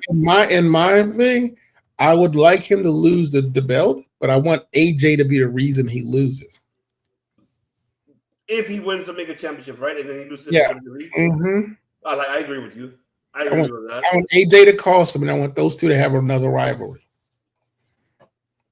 Oh, see if we were saying move Hijo de Vikingo to NXT. Why? Why? No, why? No, I wouldn't do that. Keep him where he's at. In my opinion, I feel like he deserves to be there. I'll be honest with you. Honestly, I like Vikingo for what he does, but the fact that I have not seen any of his ground game makes him boring to me. I probably the only matchup I'll be excited between him and Hijo de Vikingo in NXT will be pretty much Javon Evans. I think that's probably the only one that I'll be excited for, him and Jamon Evans. I just don't see everybody else too much of a heavyweight for his condition. I mean, that's just me. I don't know if you feel the same. I mean, I just don't see him fit well in NXT. He's not a promo guy. That's the problem. He's not a promo guy. He's Spanish 101. His English is not as great as, I say that respectfully. It's just like it's not as great. I don't see him in NXT. You can get him. You can get him a mouthpiece. That's not a big deal. Well, who will be the mouthpiece in this situation? We want to hire Alex Abrahantes. Oh, like Kingo said, I don't even know if he's still in AEW. Like, no, because I mean, like look what they did with Kalani.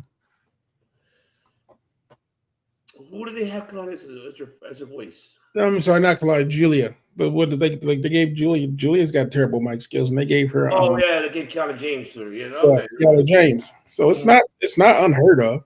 Okay. I mean, God bless Haku. Haku wasn't a big speaker too. They just gave him a lot of. They just gave him a lot of managers. Well, they did give him a lot of managers. That's true. Mm-hmm. That's true. So I would love that. Yeah, that's what I'm saying. Seafood. Probably the only matchup that I would like to see is Javon versus, Hijo de Vikingo.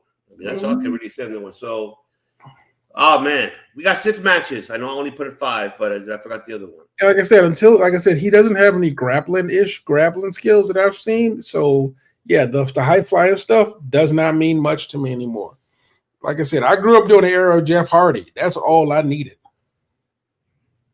Imagine Jeff Hardy versus Eagle by Kingo in TNA. Mm-hmm. Wait, have they ever had that in TNA? No, I don't think so, right? I don't think so, no. Oh. Not that, well, I'm saying I don't recall. That's a good question. So, all right. So we saw that. So what are your thoughts about the tag team titles? The New Day, Pagano's second one. I honestly don't know. You don't know who to go? What? What? What the fuck? Why? I honestly don't have an opinion on it because at this point, I don't understand their booking with AAA. So it's kind of hard to feel it. And truth be told, these are all good matches. Mm-hmm. But with no story, I can't predict how they're going to go. Like I said, remember, these are all Worlds Collide shit put together randomly. It's a super card. So normally I would say they trade off on who wins, but because WWE owns AAA, I just see a WWE sweep the entire place. Fuck, that's horrible. So you think that New Day might walk away with its belts? Yeah. Oh, all right. What about the Fatal 4-Way? That means Dragon Lee, Ethan Page, JD McDonough, and Dr. Wagner Jr. Ethan Page ain't losing that belt. No, but that's not for his belt. That's Dr. Wagner's belt on the line. That's the Latin American Championship that he's defending. I think he gets the Latin American Championship. Who gets it? Who gets it? Ethan. Get the fuck out of here. You saying that Ethan Page is going to win that fucking belt? Yeah. I think he's going to treat it the same way he did the U.S. title for NXT. Ooh.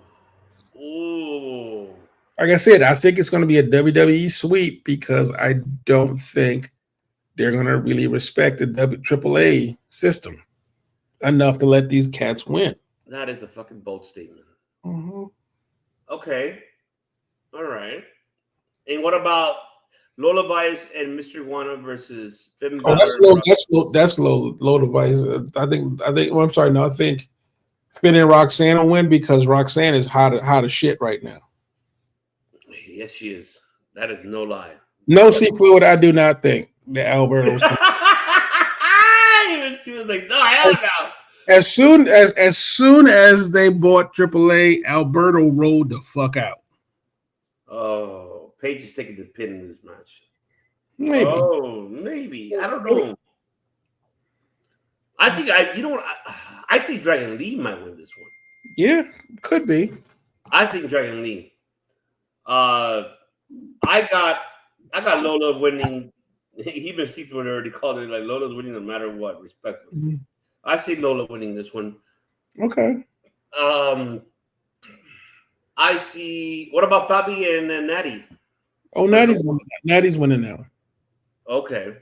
So sorry, the reason I don't pick Lola Vice is because Roxanne's on the other side, and they're putting more behind Roxanne than they are Lola Vice, who's still on NXT. Fair enough. And of course, we got the 8-man tag match. Hamburguesa, Octagon Jr., Pentagon Jr., and Mascarita Dorada.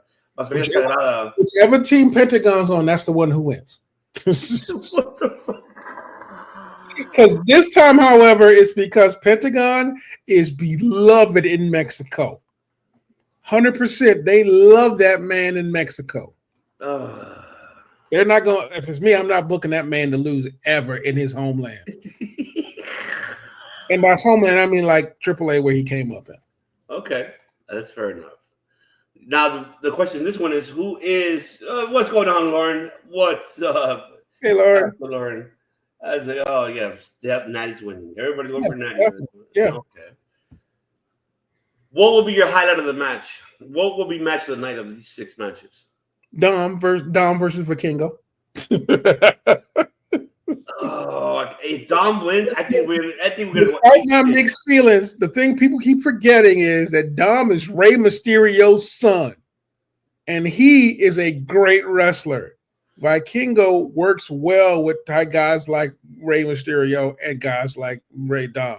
But that will be the match of the night. I think I have a feeling and they're gonna use this as using the real persona with the story. I have a feeling that Conan's gonna interfere in this one because that's literally his legitimate son, his godson. His godson. He's the godfather of him in real life. Mm-hmm. I think he's gonna help him win that belt and make him join his faction. Possibly.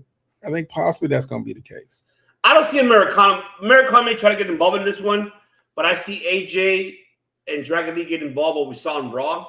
Mm-hmm. So I don't see that happening, but I think the last person to get involved and have him win the belt remember everybody, because I'm Latino, folks. You know, the day before, the day after, excuse me, is of course the Mexican Independence Day. The real, not Cinco de Mayo does not count, folks.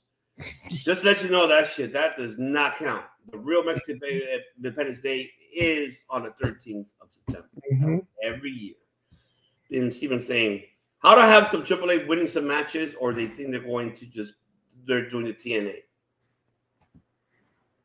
I would like AAA to win some matches. I think, well, here's the flip side of it. I think AAA will show up really well, but I do think they may retain all their titles until you get to the World Championship, because that's what they did to TNA. That's very true. That's very true.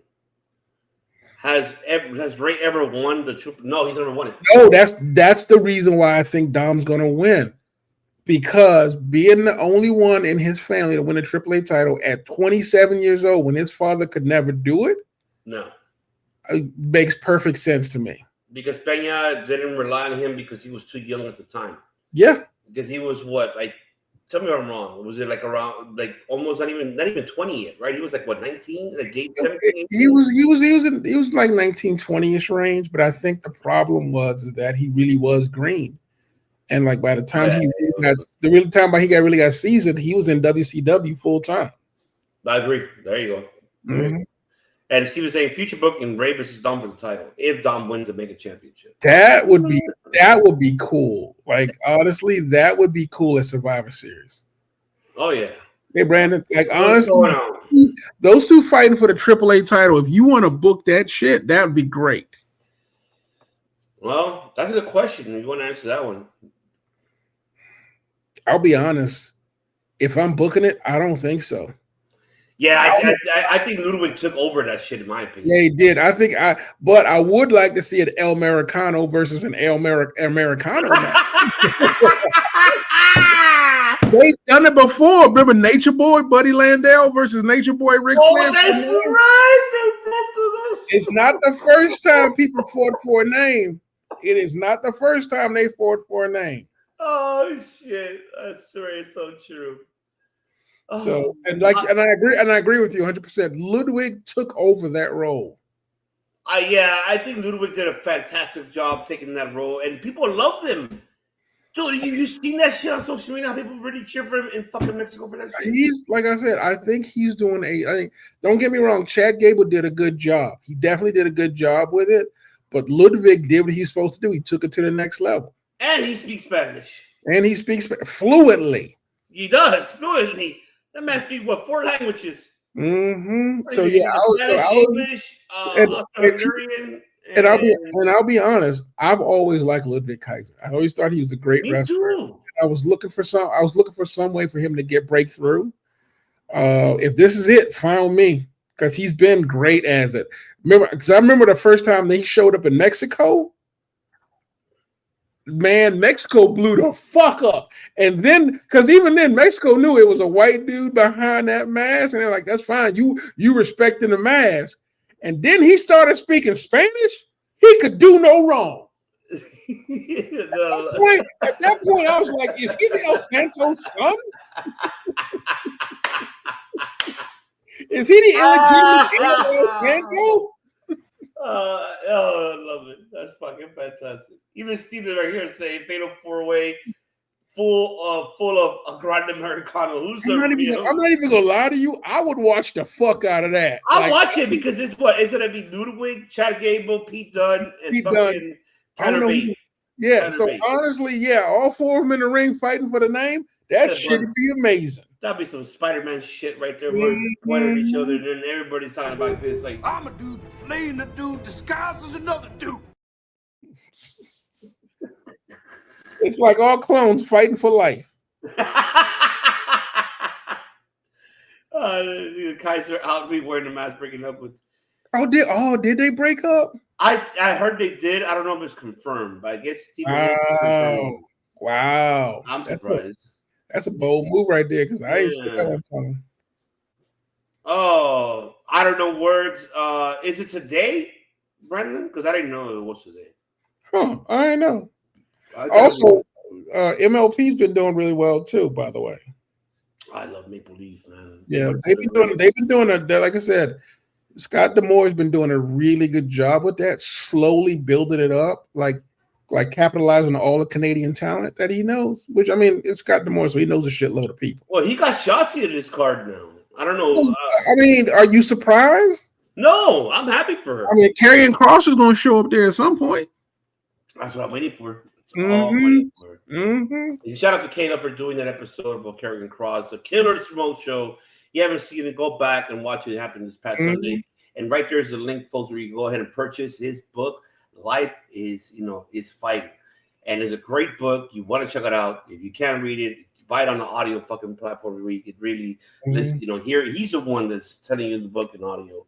This is an incredible, amazing book. Caleb gives you the highlights and doesn't want to spoil it for you guys, but that's something for you guys to see and make sure. And shout out to my boy, shout out to Karrion Kross, Killer Kross, folks, because that man deserves the loving in the world, because that man, he's going to do fantastic work. I can't wait. I'm excited for him. What's he going to do in his future? And hopefully we get him to come back and actually to make him a fucking world champion, because he deserves to be a world champion. So, or Maple Leaf should make him a world champion. Maple Leaf, who knows? That that's the biggest question there. So, man, but man, the last topic of the night, folks, because this is the one that I think we need to kind of, and just to clarify to everybody, what is the definitions of this? So the episode of this is called Unclear Ambition. Ambition, of course, what is the determination? We saw what happened this past Monday during the commercial break on the North America, but on the international, they saw the commercial. AJ Styles cut a promo we talked about earlier. And then we're seeing, the digression of other talents. And so the biggest question here, hopefully when Pensacola comes back, we'll tell him, what is the ambition for the talent here? Has this been cleared or uncleared? What is the initiative and determination that TKO is trying to do in this matter? Because it feels to me, and I don't know if you guys are the same, it's not like we could say Levis Q is in control of creative. However, it seems like the last call has been really more Mike Shapiro, which we heard Mike Shapiro, by the way, on his interview, which fuck you for really raising the price and ticket prices. You literally, and I hate to say this, and I'm pretty sure you guys heard it, when he said that McNugget was focusing more on lower value of the tickets because of her family. Well, no shit, asshole. We were facing a fucking really economic crisis. The fuck? You swear that we had the fucking money to fucking buy a $3,000 ticket for one fucking night and enjoy yourself besides refreshments? No.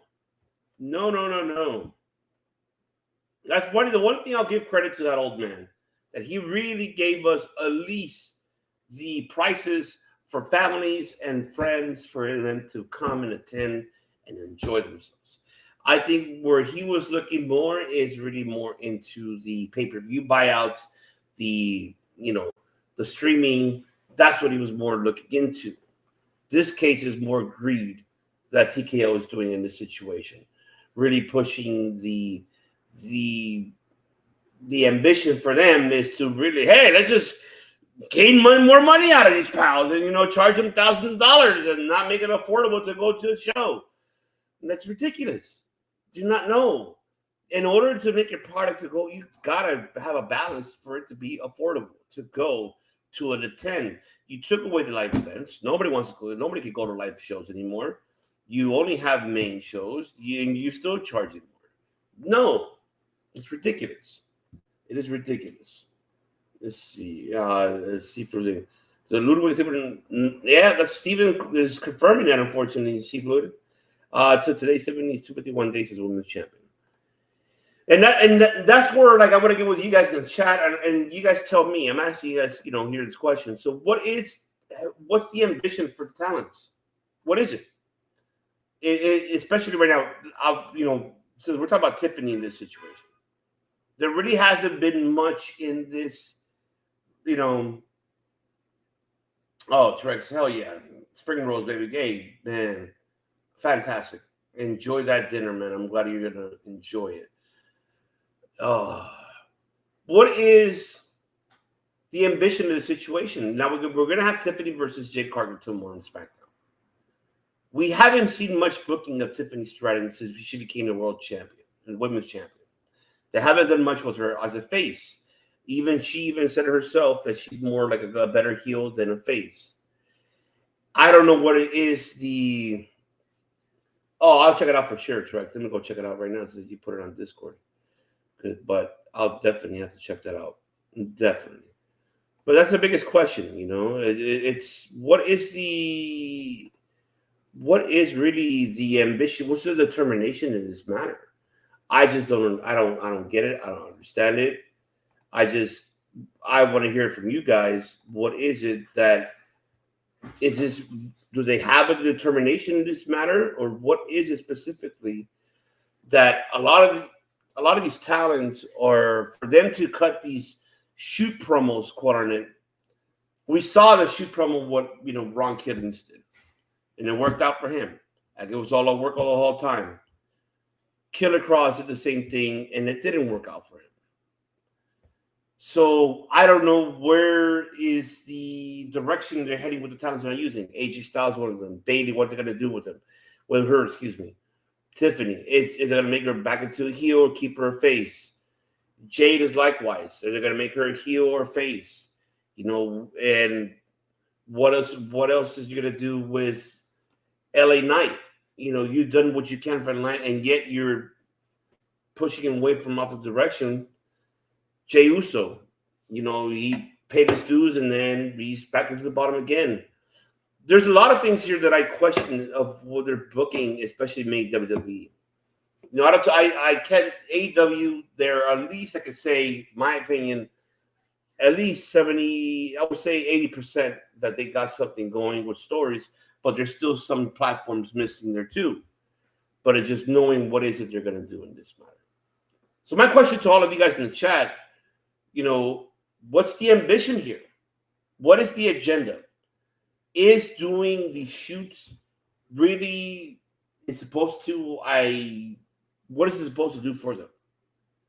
Is it supposed to be putting them over with doing all the shoots and social media shoots and making it a work? Because if they're doing that to make it a work, then it's done. You're not gonna make it believable anymore. because we don't believe in it. I mean, if you're using that as an advantage to get us going, yeah, we support them, but yet you're not doing nothing with the talent like Killer Cross, that's a major problem. And that's my concern is why they don't. There's so much incredible talent in both rosters. I just don't understand why they can't be given. Like, I'll give you one. You signed 2 incredible luchadors, which is right behind me that I have their signature autograph. And yet you're not doing nothing with them. Now you have the other one going on losing streak with the New Day because you keep interrupting his matches. Is it a tease for them to bring the Lucha Bros, or what is really the outcome of this situation? But now that Pepsi goes back, I think you and Justin talked about that a couple of weeks ago, or maybe last week. But like, reason why I brought this topic is it clear or unclear because of the shoots that we saw from AJ? We saw his son commenting about his dad's booking. And then now is like, are they using this as a, hey, let's use this shoot and get people talking? But it's like, what's the ambition of what they're doing? For AJ, I think it's a work shoot. I honestly think that's a shoot.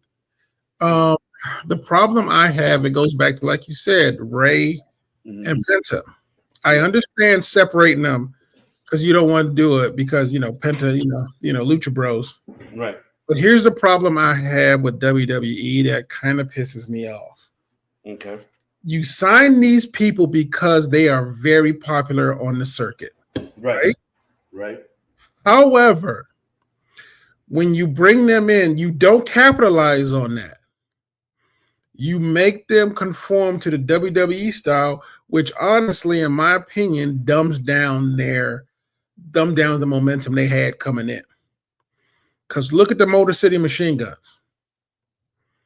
They were literally everyone's favorite tag team wrestling team, because they were like the, if you think about it, them and the Young Bucks were always like the tag teams people reference now that were the greatest tag teams, after the Dudley Boys and that crew. You bring them in, nobody knows who they are. You don't capitalize on their past. You don't bring any of that in, and WWE goes out of their way to go, this is how we're going to build you up. And let's face it falls flat almost every single time. I still think back to Toni Storm's interview with MVP. When she was at NXT, she was Toni Storm. She was a hot ticket. But she says it, when she came up to the main roster, she wasn't getting direction on things her character could do.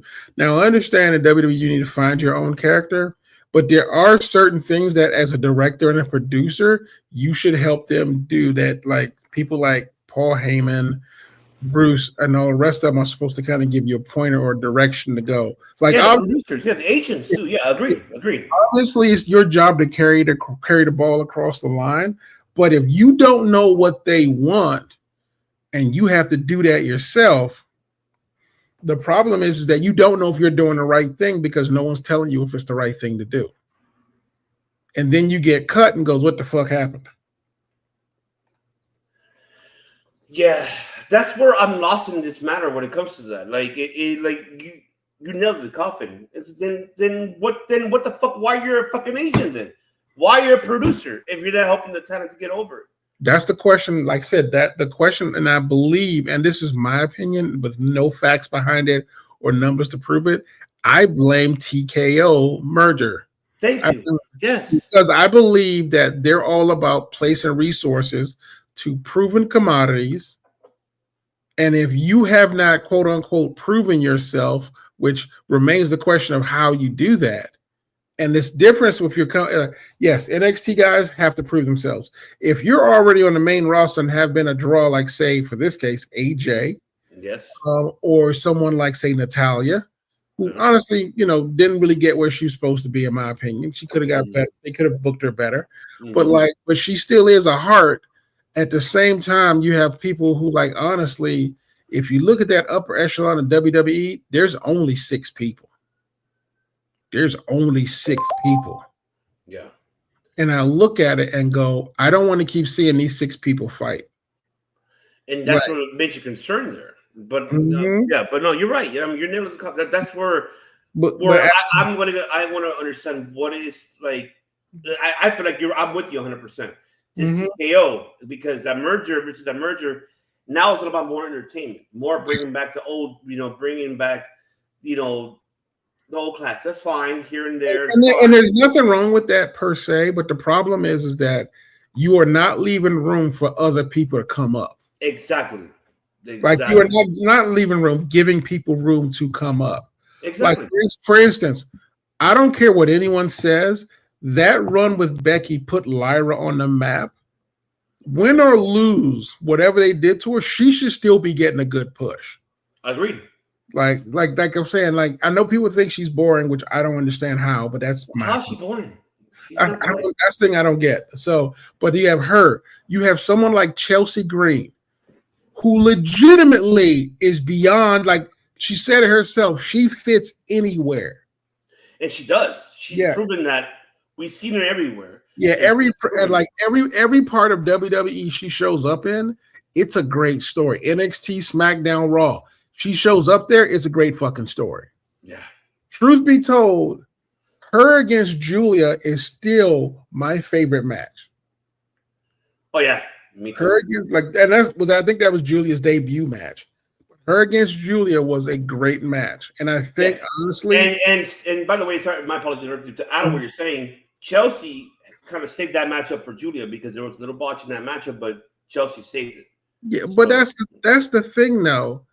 Like, I know you want Julia to be great. Julia's going to take time to develop. Of course. Not because she's not a great wrestler. It's just she takes her a while to get used to WWE system. She's starting to find her way, in my opinion.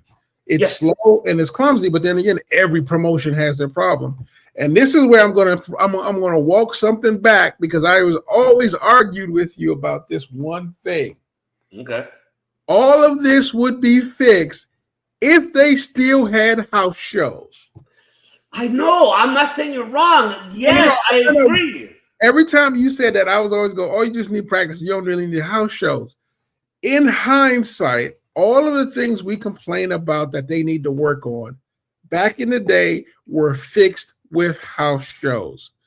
It is no secret that the reason why Dom was actually as great as he is was because, if I'm not mistaken, his debut year, or I think his second year as a heel, maybe his first, he wrestled more matches than anyone in WWE on house shows. The only other person who wrestled more than him was Cody Rhodes. True. Like, he had more house show matches than anybody in pro wrestling in WWE. That's like true. So I will, like, I know I always said you don't need it because honestly, the stuff you can learn in practice. I truly believe now that I kind of figured it out. Well, I've looked at some house shows and realized there's a different energy, but it's the energy that leads you to the main roster. Agreed. And because you also feel the environment and where to attract the audiences for them to be either, to be with you or against you, either heel or face. That's why house shows is needed. Yeah, it teaches you how to adapt to whatever situation you're in, which I took for granted because I thought they could fix that in rehearsal. But truth be told, a lot of people right now, they need to bring back house shows. And I know it's because it's safety issues and it saves them money.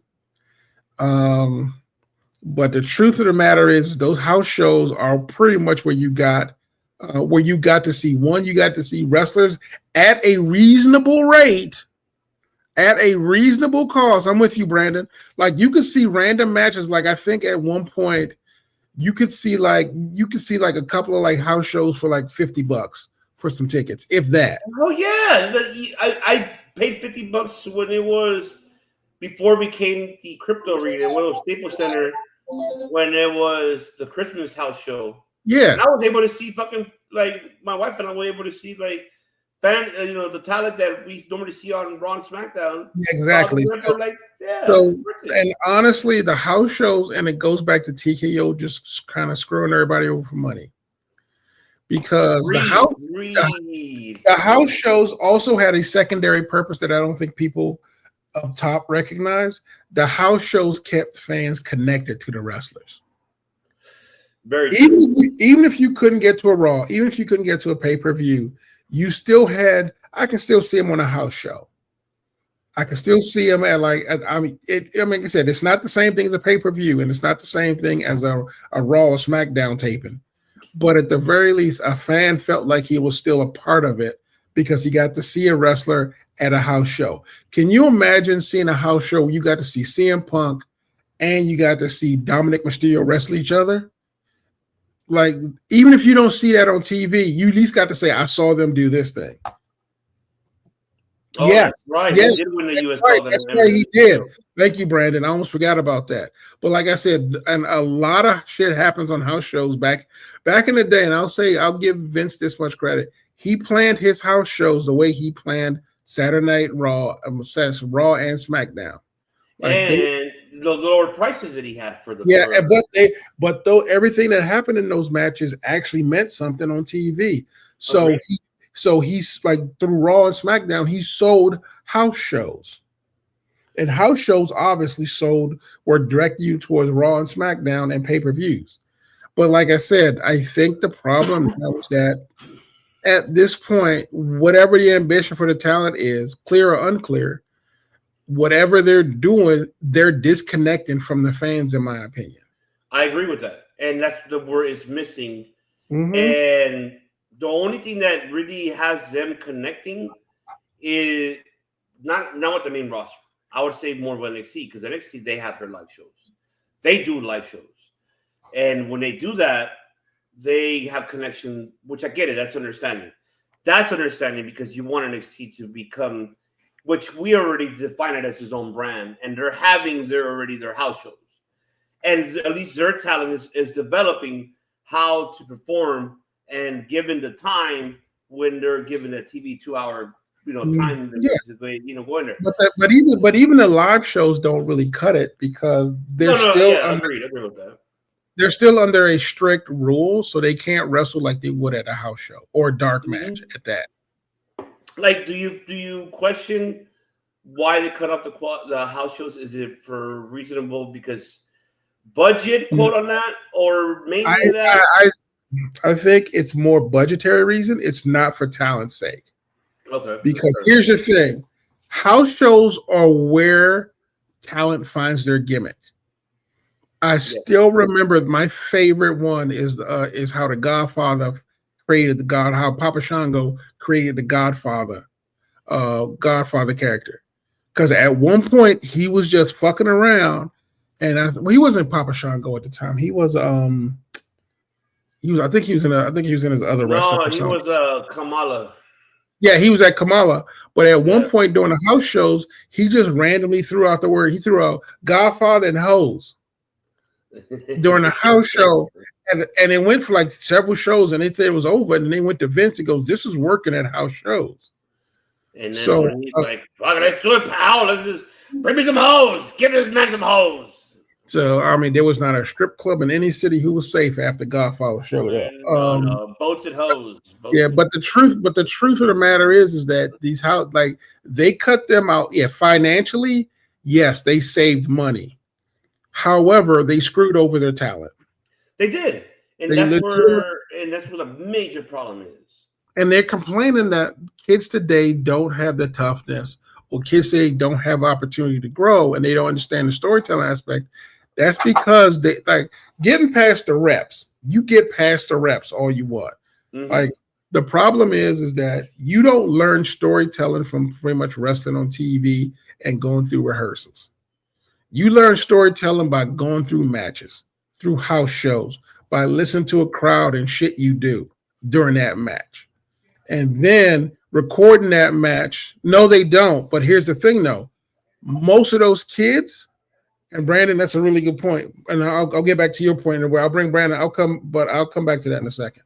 Mm-hmm. But without those reps to understand how a crowd reacts to moves and things you do, You won't know how to do it in front of a television camera or what to read. Like you can't read the crowd the way like you can't learn to read the crowd during a live show the way you can at a house show, because learning to unread it at a house show translates directly to doing it in front of TV.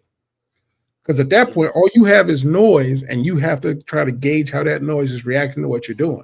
Yeah. Because I still think about something Zilla Fatu said in an interview that Booker T taught him. Everything you do needs to look like something, not to the people in front, to the people in the nosebleed seats. Yeah. And you can't get that from doing it on TV because you don't see the nosebleed seats, and you can't picture the nosebleed seats unlike you can in a house show. Now, going back to Brandon's comment about AEW not doing house shows. Mm-hmm. I understand that, but the difference between them is most of those people, they don't do house shows, but a lot of them have a contract which allows them to work with other promotions, and a lot of them do work for other promotions on the down low. So they may not do house shows per se, but they do have other matches with other groups. Like for instance, in like Maple Leaf Pro Wrestling will let them do like a couple of AEW guys always show up there. Mm-hmm. Or they'll do like stuff for GCW, or they'll do stuff for like, well, they don't do it for like the CMLL at this point. They do for CMLL. No, yeah. But only like one is MJF, that's only one. That's it. Yeah. But no, well, a couple of people have gone down to it a couple of times. Like back in the day, but before the pandemic, they used to go down there regularly. That's true. You're right. But like again, they still have the ability to like wrestle outside of AEW. Like for instance, Abaddon. Abaddon had no TV time, but she was still wrestling for other promotions. Oh, don't forget that Evil Uno has his promotion too. Yeah, and Evil Uno is still under an AEW contract, even though he's in catering. He still wrestles with other companies. Mm-hmm. So these guys aren't necessarily, they're not doing what you refer to as technically a dark or a house show, but they are still getting in their reps with like other promotions. So, because I remember, who was it? I forget who it was. Yeah, Eddie, for instance. Remember, Eddie got hurt fighting in New Japan for the New Japan Strong title. It was a Gabe Kidd. So he's still, like I said, so he was still like out in the streets, even though he wasn't booked to do anything. Mm-hmm. So I think, like I said, AEW and WWE in regards to how they treat like their dark matches are very different. And WWE honestly has infrastructure to run dark matches and house shows, but chose not to because TKO was like, this isn't making us enough money. Ignoring the fact that those house shows are necessary for the talent. Yeah, because how do you expect them to grow? How the fuck do you want them to grow to get an understanding of the audiences and to adapt? Mm-hmm. And it gives you a better opportunity, like, because it's old fashioned, pretty much taping them and go back and look at it. And Cornette, and as much as people probably hate Jim Cornette, but even Cornette will probably agree with this. I mean, I'm pretty sure he probably said it in this podcast. But hey, going back and watching these tapes gives you an idea of what to do with this talent, how to see, what the interaction is with the, with the star, with talent on live television. I mean, on a live TV show, instead of, going on a live Raw or SmackDown, you could get an understanding of it. And that's old fashioned. And they got rid of it for what? Because you're not, I get it that Papa H probably wanted to do what Vince never did, was given the days off. Here, you take the day off, blah, blah. Okay, I mean, that's fine. That's fine, you can just cut the house shows in half then. Cut the number of house shows in half. Yeah. Or even 2/3. Just keep the house shows in some way, somehow. Right. Agreed. And that's where I feel that's a problem. How do you expect for these talents to grow if you're not giving them the time? You have a 2-hour show on SmackDown, 2.5, 3 hours on Raw. And what you said earlier about, you mentioned the names earlier, to be a repetitive thing, it's going to die out and it's going to be boring. Like right now, people are feeling already the boringness of, I'm not talking about the women, but more the men's side of Seth and CM Punk. We get it, but we get why, because where we're getting now this next Saturday, because that's right now that's the overarching storyline that everyone's following. But see, I feel like that's like I'm not disrespecting AJ or anything, or Phil or anybody else on that story. Where I feel the issue is they're overshadowing a lot of other stories that they're not even really focusing on. And also, not only that, but you also have you are busting the McMahon in this situation. Who opens the show or closes the show most of the time on Raw? The Vision, right? Yeah, that's a problem because it's like you're not made. Yeah, you could be. I'm happy for them because we're getting Bronson Reed and Braun Breaker finally. However, it's gonna die out, and I'm afraid for that. It's like there got to be a balance to it. There got to be like a roller coaster balance. They're in a situation that AEW finds themselves in right now. Well, we would all of their top talent is gone. Well, yeah, because of injuries, and they need a break. But remember, WWE, PepsiCo, they were there before. That's how the Roots of Aggression was born. Well, they weren't that matter. Mm-hmm. Well, here's the thing. Mm-hmm. Back when they were just wrestling and they didn't have to respond to a TKO executive board, it was easier for them to grow. Like it was easier for mid-carders to come up. I mean, don't get me wrong, it's still the wrestling thing they had to work through. Yeah. But it was a little bit the glass ceiling wasn't as hardcore. Like, here's the thing. LA Knight has done it, which is great, but look at Sami Zayn. Kevin Owens hurt, so we can't use him as an example. But like, look at guys like Penta. Like literally, you look at Penta. Penta's been there how long? And they didn't give him a shot. And he only had one shot at a title, if I'm not mistaken. I could be wrong. The Intercontinental, yes. That was at Backlash. He's only had one shot against at the time Braun Breaker, who was not as big as he was now. Well, no, twice. One with Braun, and then one with Braun, and then Dom. Yeah, that's true. Yeah, that's true. Mm-hmm. So maybe, yeah, but I think it was 3 times though. I think it was because one of them was it was a triple threat. Yeah. So, but like I said, it's him. But like, if you go down to SmackDown and the rest of them, these mid carders do not get a good put, even though they come in really hot and popular. I still think about the Motor City Machine Guns. And let's face it, on the independent circuit, they were the hottest tag teams around. Like they were when you talked about independent tag teams, they were the ones you mentioned. Look at them now. On Main Event. Look at them now. And by the way, where the fuck do you see Main Event? Is it like, where do you see it? Is it on YouTube or what? I watch that shit on Peacock, I think. Wait, so the Peacock, I'm not talking about, you know what I'm talking about, right? Not Saturday Main Event. I'm talking about. Oh, that way? Oh, I don't know what the fuck that is. I think that's yeah, not Saturday Main Event. I'm talking about Main Event. Oh, I think that shit's on YouTube. The fuck? That's what I'm telling you. They promoted that show for that. I'm like, what the? Like you brought him in, and oh man, that's why I. But like I said, my issue is that they don't seem to be able to capitalize on the heat that they get coming in. Like I said, Julia came in, Stephanie Vaquer came in, but look at them right now. Like they're waffling and what they're doing, and like no one's using them to be hot. And that's a problem. Like I don't need them. Like I don't need them to win championships. Truth be told, I think Stephanie and Julia winning belts was a mistake. In NXT? Yeah. I think it was a huge mistake. Yes. Because they raised the profile of those belts, and truth be told, the people who got it after them can't carry it like them and don't have the same kind of heat and aura. And like I said, they did not have time to really get into the moment of WWE, in my opinion. Yeah. That's where it's like I said, I like what they did with Jade Cargill, though. They slowly brought her up, put her with 2 seasoned professionals, and literally basically had those two teach her what she needed to do. Speaking of that, yeah, but now my question to you is about tomorrow. You're gonna have her, Tiffany, for that women's championship. Yeah. On a SmackDown. Oh, I don't think who turns heel on this one? Because do you tell me if I'm wrong? I think Jade turns heel. I think Jade turns heel. She has to at this point. I think so too, because Tiffany's babyface momentum has not built up at all because they haven't, and we said this before, they haven't given her anything. And the problem is that the fans love her too much for her to be a heel. Like they love her. They love her too much for her to be a heel, so they can't write her to be a heel because everything she does.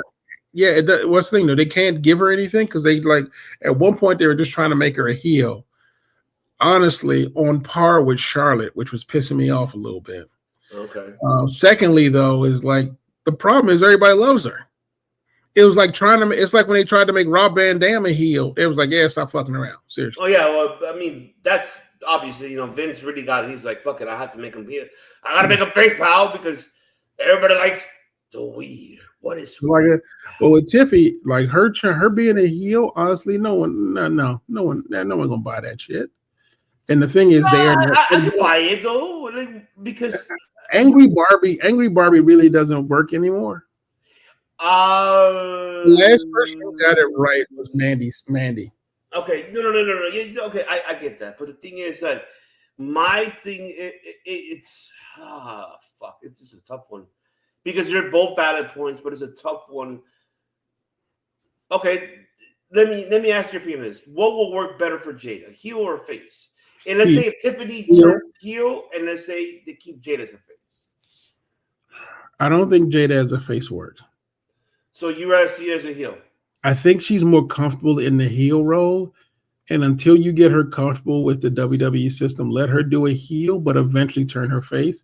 But right now, Tiffy and Tiffany's the exact opposite.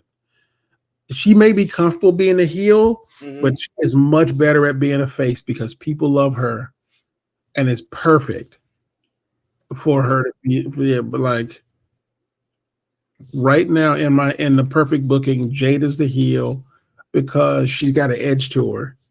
And Tiffy's the face because everyone loves her, but at the same time, I think that's because Jade looks like a more powerful, scarier character because of how well she's built.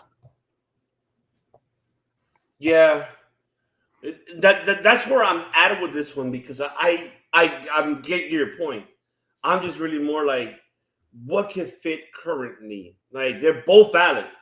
I think Jade was a better heel when she was at AEW, and I think they're trying to avoid that.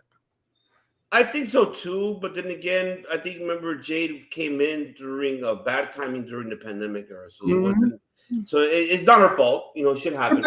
But I mean, they gave her plenty of time before she had to make a debut. Oh fuck yeah, no, I agree. They gave her the time, the TV time. They gave her the matches. They gave her no man. Before she even debuted, it was months after the pandemic before she came out. Oh no, yeah, So, when it comes to the aftermath, okay, no, that yes, I agree with that. But that's why I feel like the problem was the live shows that didn't. Yes. Her taste of it that is missing for her to get a taste of it. Yeah, you could train with Natalia at her dungeon. Wow, it's fine. I'm not hating on that. However, it's different. It's a different audience's platforms when you're performing in a live show. I agree. I agree with that. That's one thing. It's different. It's not like how AEW, you can take it however you can with AEW. And here it is different because you got a 16 by 18 ring in AEW. You got a 20 by 20 ring here in WWE. It's bigger, larger for you to have to move your set, and your cardio has to be up to par, which I'm not questioning her cardio. I'm questioning her of her psychology in a 2020 by ring. That's where they didn't give her enough time for her to get ready for it. They gave her the confidence of it, and I'm giving her the confidence with it that she could, she could do it, but it was just there wasn't enough to give her the platform that she needs to develop faster than where she's at right now. I know it's slow, but I don't think it's her fault. It's like how you said earlier, it's TKO's fault because they got rid of the fucking live shows, and that's where it hurts everybody. Like the same with Ray Phoenix. Ray Phoenix, I don't question his ability nor Penta. What are you doing with them? Nothing. Not even Ray Phoenix. When has Ray Phoenix gotten a U.S. title shot? Tell me, when was it the last? When is it ever that Ray Phoenix got a title shot? Didn't he get a tag championship attempt at one point? That was the only thing. But Andrade, though, and I love you, Andrade, but damn, okay. So, but that's where I'm kind of guessing that, well, with this New Day tease or Penta making him lose his matches, seems like they're going to bring Rey Fenix to Raw and have him going against the New Day. And then it goes from there.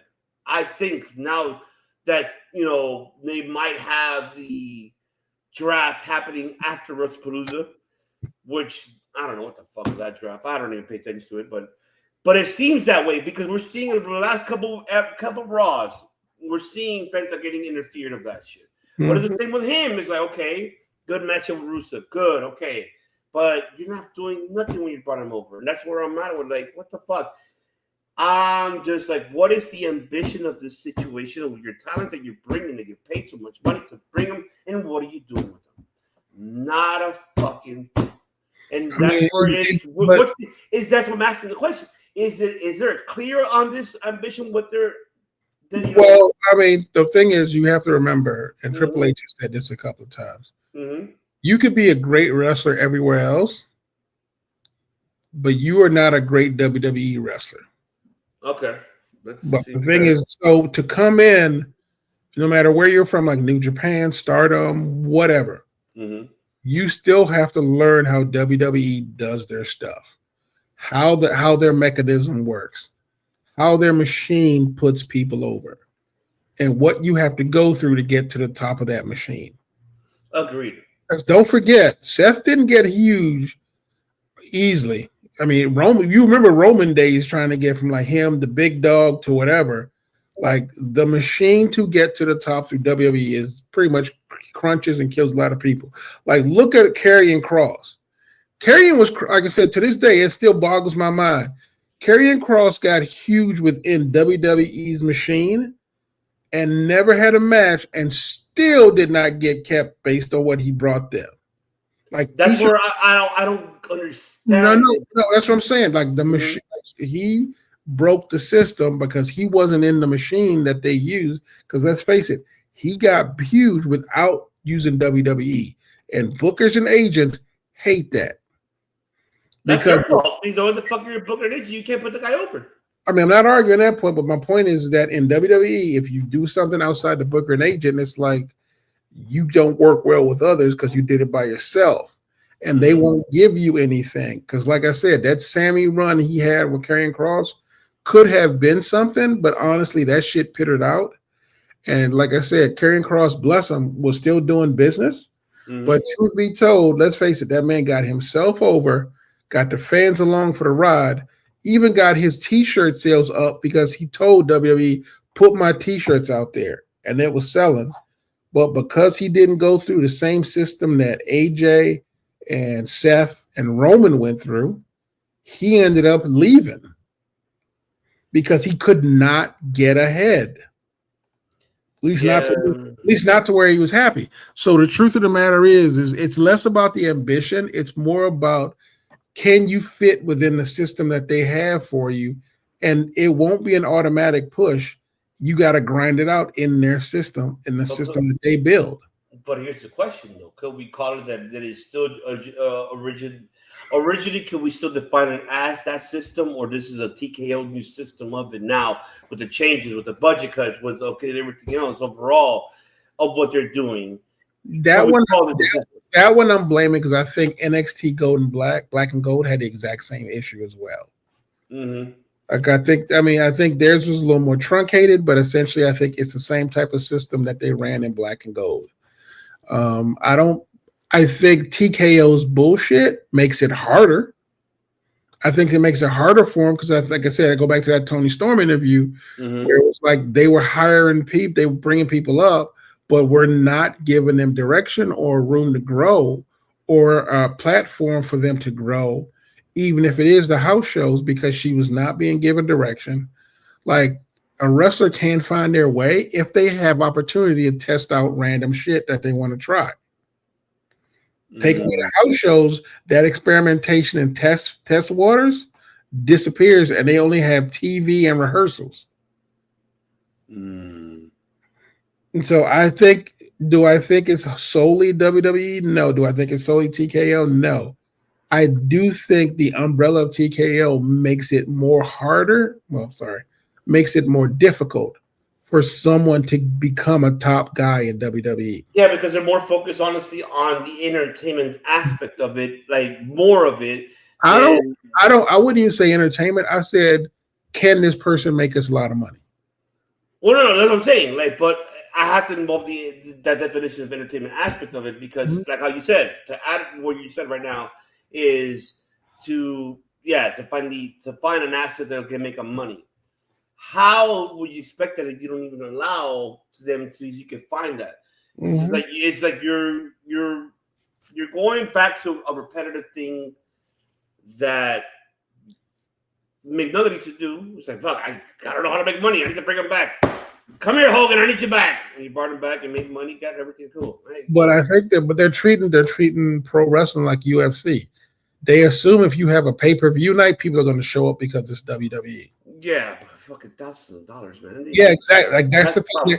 That's the thing. That because people are willing to pay $1,000 for a UFC match. Yeah, it's Brian Cook. Shout out to Brian Cook, the chef. What's up, chef? He said that's why I'm always either highly skeptical or cautiously excited when a talent rookie or especially a major star comes through the league. Still burns me how they did Vader and Sting. Yeah. Shout out to OGK. TK only worries about the financial side. The talent side is all trips. And that's fine. The problem is that the TKO financial side will overrule TKO's talent work. Now, do you agree with OGK on that one? What he's saying is this a common problem? I don't know if Nick Khan's the issue because I don't know think so either. I don't know enough about his role within WWE, honestly, other than like executive management, like what he does. So I don't think Nick Khan's on the board of TKO, but I don't think he has anything to do with content orchestration, does he? No, he does because he's Papa H's boss. Well, I mean, I know he's his boss, but how hands-on is he within the talent? He is part of the board of directors, and he's part of the. No. I'm asking, like, does he have a hand in talent relation? No, he doesn't play that part. Yeah. So then, like, again, I'm not sure what he does other than saying we need more money. This is where, like, I'm fearful of. Okay, there he goes. Here we go. He's connected everyone and his friends with The Rock, Ari, and was hired by Triple H through Vince's back when he broke through. Okay. So, of course, we already know that. And if that's true, that means that he's basically the board's mouthpiece. That's what he is, pretty much. If that's the case, then yeah, he could be part of the problem as well. And it's just, they're more focusing more on the other aspect of bringing in either the past, more focusing on the present to push it. And then Papa H just put on social media just now, a few minutes ago, 48 minutes ago, he will be making a huge announcement on Friday, tomorrow. We already know what that is. If it's Saudi Arabia shit, I'm just like, I don't care. Like, it's fine. I already told you the only reason. I told you the only way I'm going to watch Saudi Arabia is if they resurrect Eddie Guerrero to fight AJ Styles. But like I said, there's something that just feels distasteful. I put that in Saudi Arabia, not because I have an issue. Well, I do have an issue with their human rights violations, but that's another story. No, that's another story. I'm with you on that one. But the truth of the matter is I don't feel like that event is for the fans. No, I think that's not true because Saudi Arabia has great wrestling fans. I'm not sorry. I apologize to them. Let me get my beer for that, but go ahead. I can hear you. Go ahead. But the truth of the matter is I think they're more engaged, like you said, to getting big spots to make a lot of money for shows in markets that they think will make them a lot of money. Like the idea of seeing a wrestling show in, say, Indiana at, the Podunk Castle doesn't exist anymore. because they spend more time going to stadiums, arenas, yada, yada, yada, that hold somewhere around between 80 to 125,000 people, because that will make them more money. And it's concerning. Thank you. And it's concerning because, like I said, that kind of thinking means you move farther and farther away from your fan base. Like you make it so unattainable and so inaccessible because it's so expensive. Or you put yourselves in markets they can't afford to quote unquote fly to or drive to, that they spend more time going, I don't know why I want to watch this, because it's just a regular UFC fight. And they will get a point where they will probably start getting shittier pay-per-view buys because people do not feel connected, because wrestling is not fighting. Wrestling is having a personal relationship with the people in the ring. Mm-hmm. Like if you cut that off, take away house shows, make that shit too expensive, they're going to treat it like every other sport and go, I can't watch this because I can't afford it, and I don't want to stay focused on something I can't follow. Mm-hmm. And that might be a little too simplistic, possibly, but at the same time, I think the concept of losing your connection to your audience is a valid thing that's been happening. And you need that connection, because if you lose that connection, there's going to be a major concern. I like when it comes to attendance, that could be ineffective. It all depending, and sometimes I feel like their plan B is going more internationally than here in North America, because if they already could see it here happening in North America, the attendance value because of what they're doing, and they're able to get away with it internationally. How Saudi Arabia, of course they can do it. Of course they can do it internationally because they don't have a history there. Mm-hmm. Like think about it. They can do a show in London. They can do a show in Ireland because, truth be told, they don't get shows regularly, and they're just excited to have it there. It's like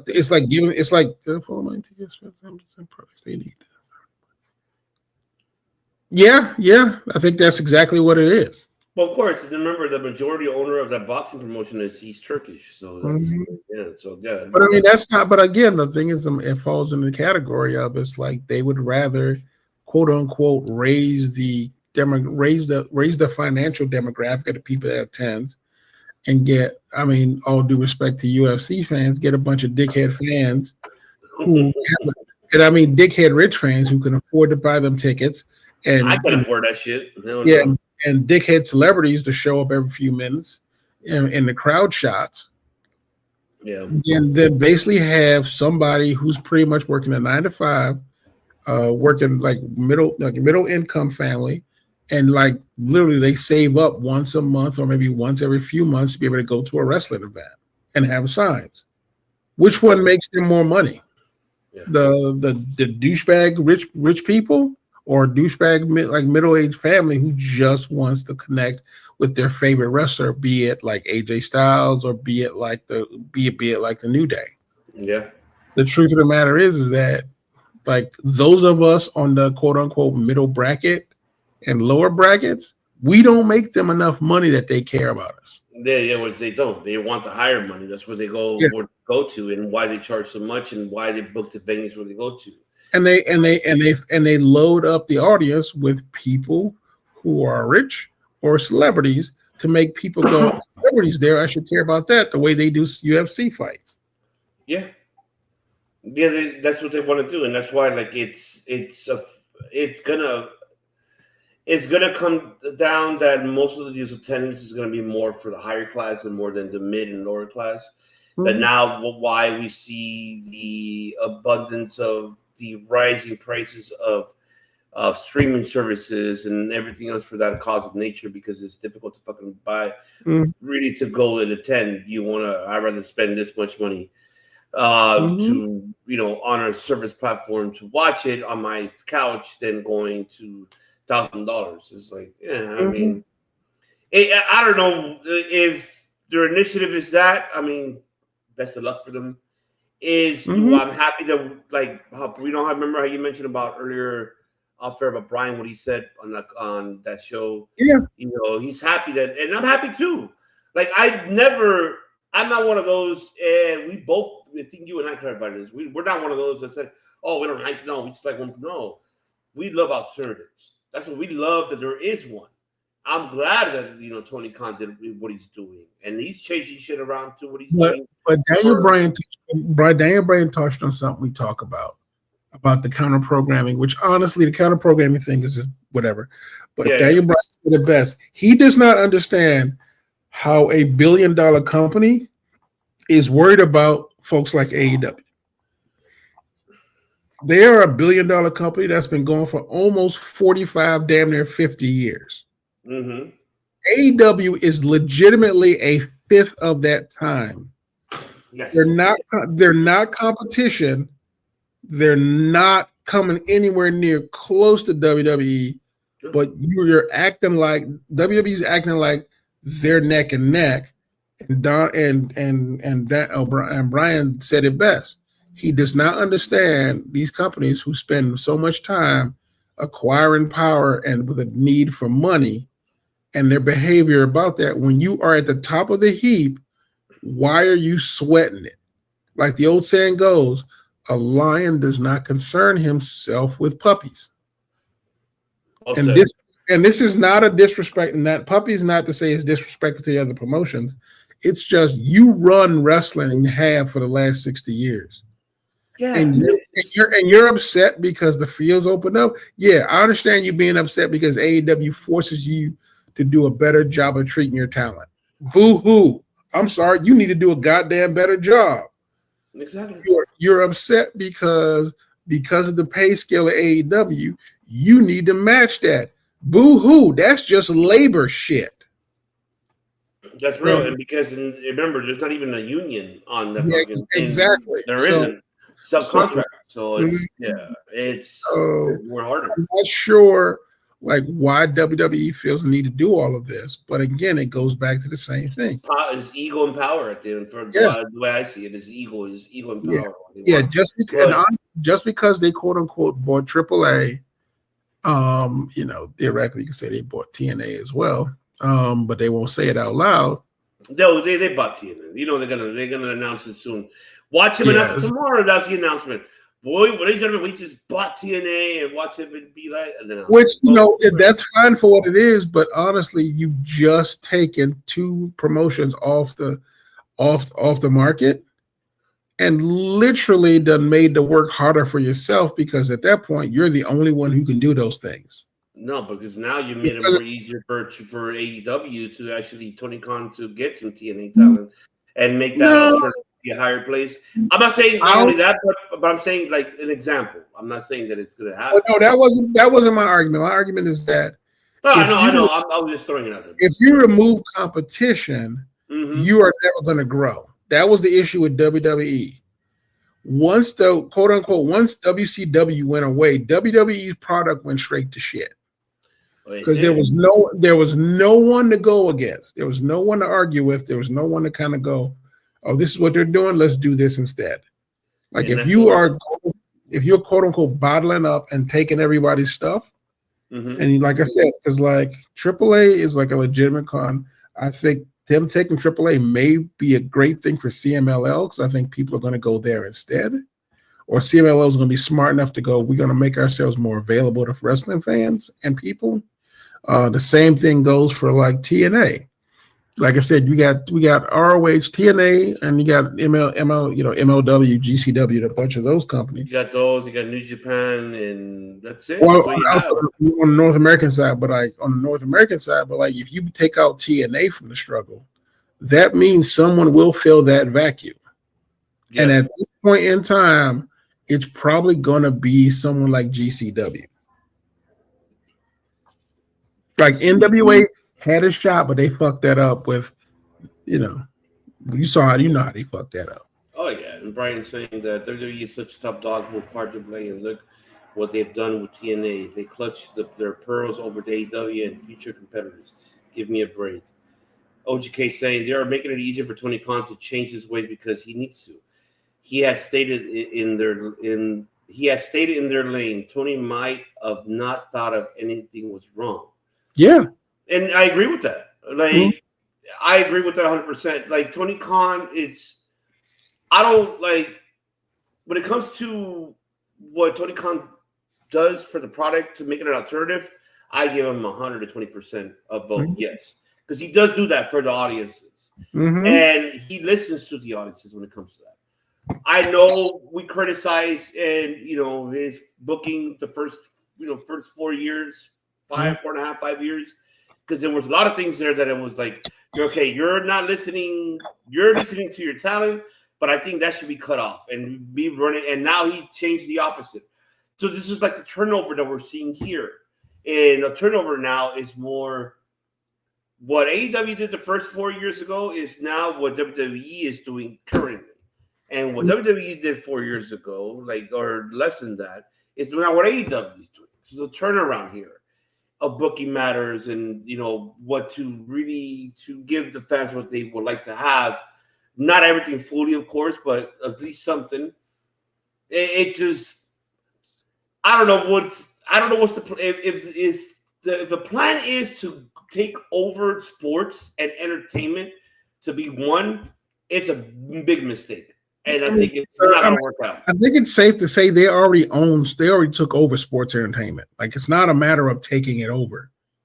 When it comes to that definition, yes. However, is really more to what I'm saying is to be only one platform. Yeah. That's where I think it's going to bite them in the ass. You said earlier, what happened when WCW, ECW went to shit and there was nothing before even TNA came around? There was nothing. They ate shit. And it's like a repetitive thing if they decide to do that. And it's stupid they decided to do that. I just, as much I hear people want to blame Papa H in this one. I can't blame him fully. As much people hate me for me defending him, he's just a yes man. He has no other fucking choice. I see. I don't think it's that bad, but I do think at a certain point, some of his decision making is geared towards a committee. Yeah, I think his decision making gets colored by TKO. I think it's a matter of, I like this person. Can this person make money in the next say 3 months? And if they can't do it in 3 months, they get set aside. And OGK saying, isn't it weird that the IFC had issues with ESPN? Well, UFC had issues with ESPN, and now WWE is going to ESPN once UFC leaves. I'm like, yeah. I mean, I think part of it is just they needed some way to kind of change the deal, and they said, we'll give you WWE instead. Well, yeah, because now UFC has they got Paramount, so let's see how Paramount will step up with them. Yeah, like I said, it's just a lot of shit. It's just for me, it's a lot of shit in this one, man. Because I think it's the same thing that happened to Scott D'Amore on a smaller scale. Because he knew the shit with changes that Anthem was going to do, and he didn't agree with that. Yeah, so I think at a certain point, Triple H may be in a situation where he disagrees with the board, and may come to a head about his status there. It's the same thing with the concern about Conan at AAA. I'll be honest with you. I think a lot of it. Okay. Yeah, of course he did, because but I guess the truth of the matter is like everyone's got somebody to talk to and someone to look up to in regards to like management. Yeah. TKO like a fucking pyramid, pretty much, right? And that's what I don't understand, because they have The Rock on the board. And you would think The Rock would advocate more for wrestling talent, but apparently he does not seem. Yeah, exactly. Like I don't think he spoke. I don't give a shit about. He cares about his money. That's what he cares about. I don't think he speaks up for the wrestling talent or stuff that they need the way Triple H would. And like I said, I understand that, but like I said,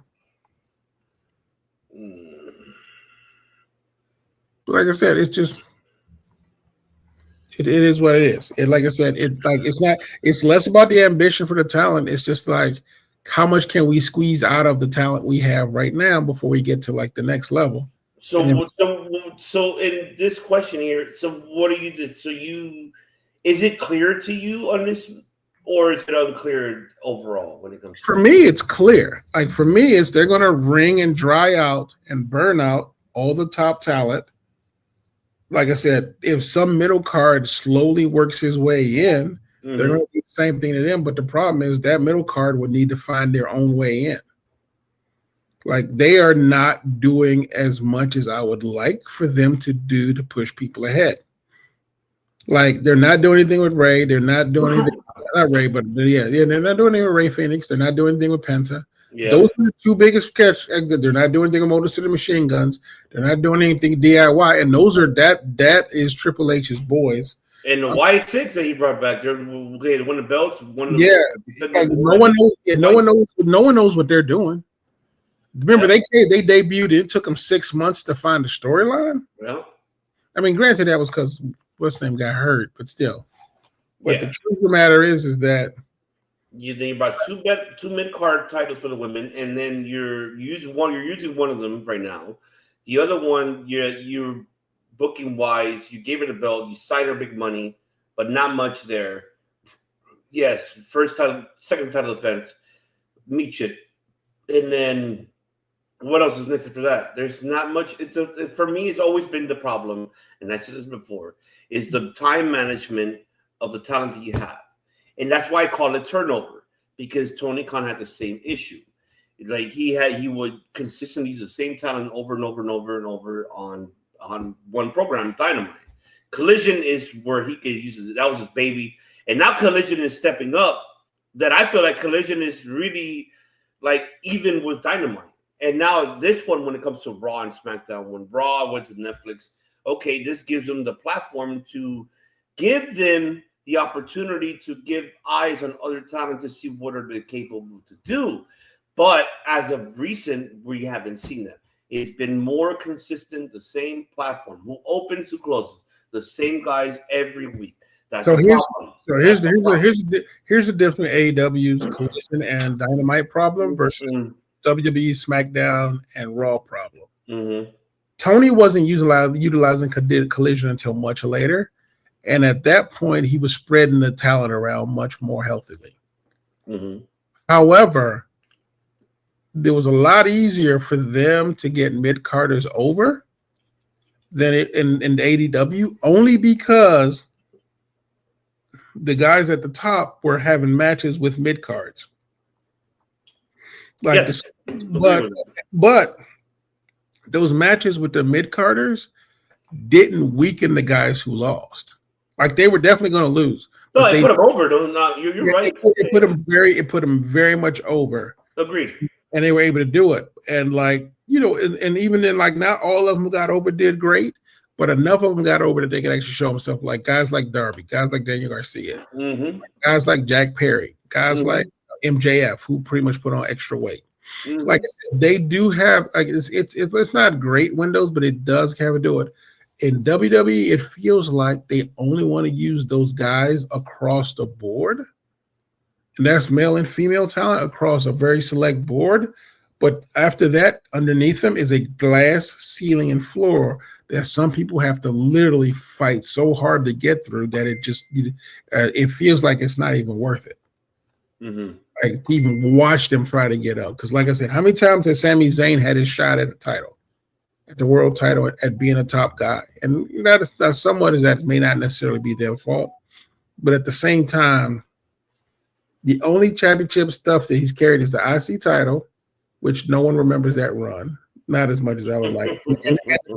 And the tag titles he did with Kevin, which again, no one remembers that run. Let's see. Of course, I feel like the tag team division always been that way, no matter what, Chef. Like, I feel like that way. Yeah. And then OGK saying they're going to pay the big stars and try to maximize their low card talent. They can promote to be mid card while paying less money. The mid card talent per se is disappearing, in my opinion. Cutting cost. Yeah, I think that's about right. It is about right, and it sucks because it's like, these mid card talents could be something, but it's just how I think what's missing here is a plan B is missing. They're focusing too much on plan A and not focusing on plan B or C.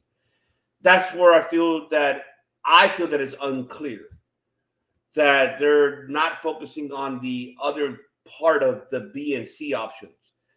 Like why I compare it to the Ruthless Aggression Attitude Era transitioning to Ruthless Aggression Era, because that's when we saw the carnation of the Cenas, the Ordens, even the Dolph Ziggler's how involved in his name. Who else could involve in that? Ruthless Batista. Like we saw that transitioning, and this is where we need to see that happening now with the signings with Stephanie Bakira, with Julia, Chelsea Green. You know, where Jacob Fatu is another one. What are you making him lose a belt for? What? And what are you doing with him? Nothing. We're seeing the transition now that they were a tag team, now individuals. Big Jim and Jey Uso, LA Knight is another one. Aleister Black. And then Damian Priest. You give them their push, you give them their moment. I get it.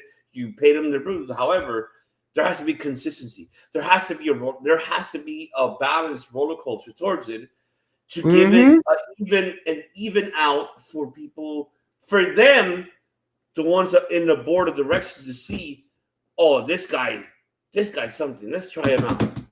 This guy's something.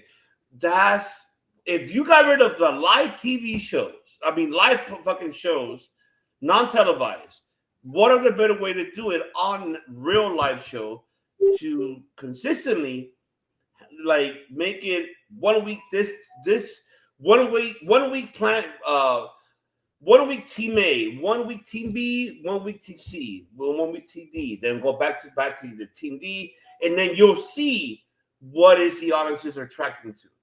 And I've been saying it forever, the cutting cost, I get it, but what Bailey's saying, he's not wrong with it. My thing is really more is the cutting time management is where it needs to be with the promos. They don't need to be a 30-minute promo. There has to be at least 10 minutes top, whatever promo. And to get an understanding of every talent, every character, 5-10-minute promo on a 2 or 3 hour platform show.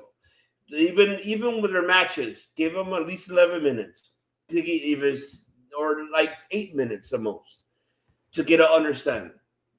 Because that's how the only way for us to understand that character is if you give them the 7-8 minutes, top to 11 matches, the same promos, give them a 7-minute promo, the time you're giving to them for them to attract them. Because you cut off the live show, so we don't know who they are, how they are. You can post whatever on social media, whatever you want. But does that help? No, it doesn't. Because you want them to be in attendance and be like, yes, I want this guy. Oh, yeah, I like it. I see what he does. In order for us audiences to be attracted to a talent, we have to see him in person, eye to eye, feel the momentum, feel the rhythm, feel the atmosphere, so they can feel it. They can feel yours likewise, or what they can do. And that's where it's dying out.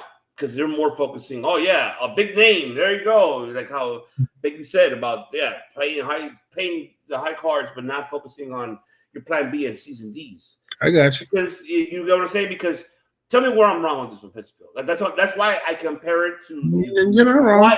Why I'm comparing it to the Ruthless Aggression for that reason. Because what happened that time? A lot of people got hurt, and when you got hurt, what did McNugget had to do? God damn, who the hell is this guy?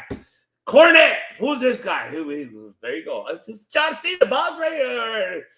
Bring this guy. I don't know who he is. Bring him back.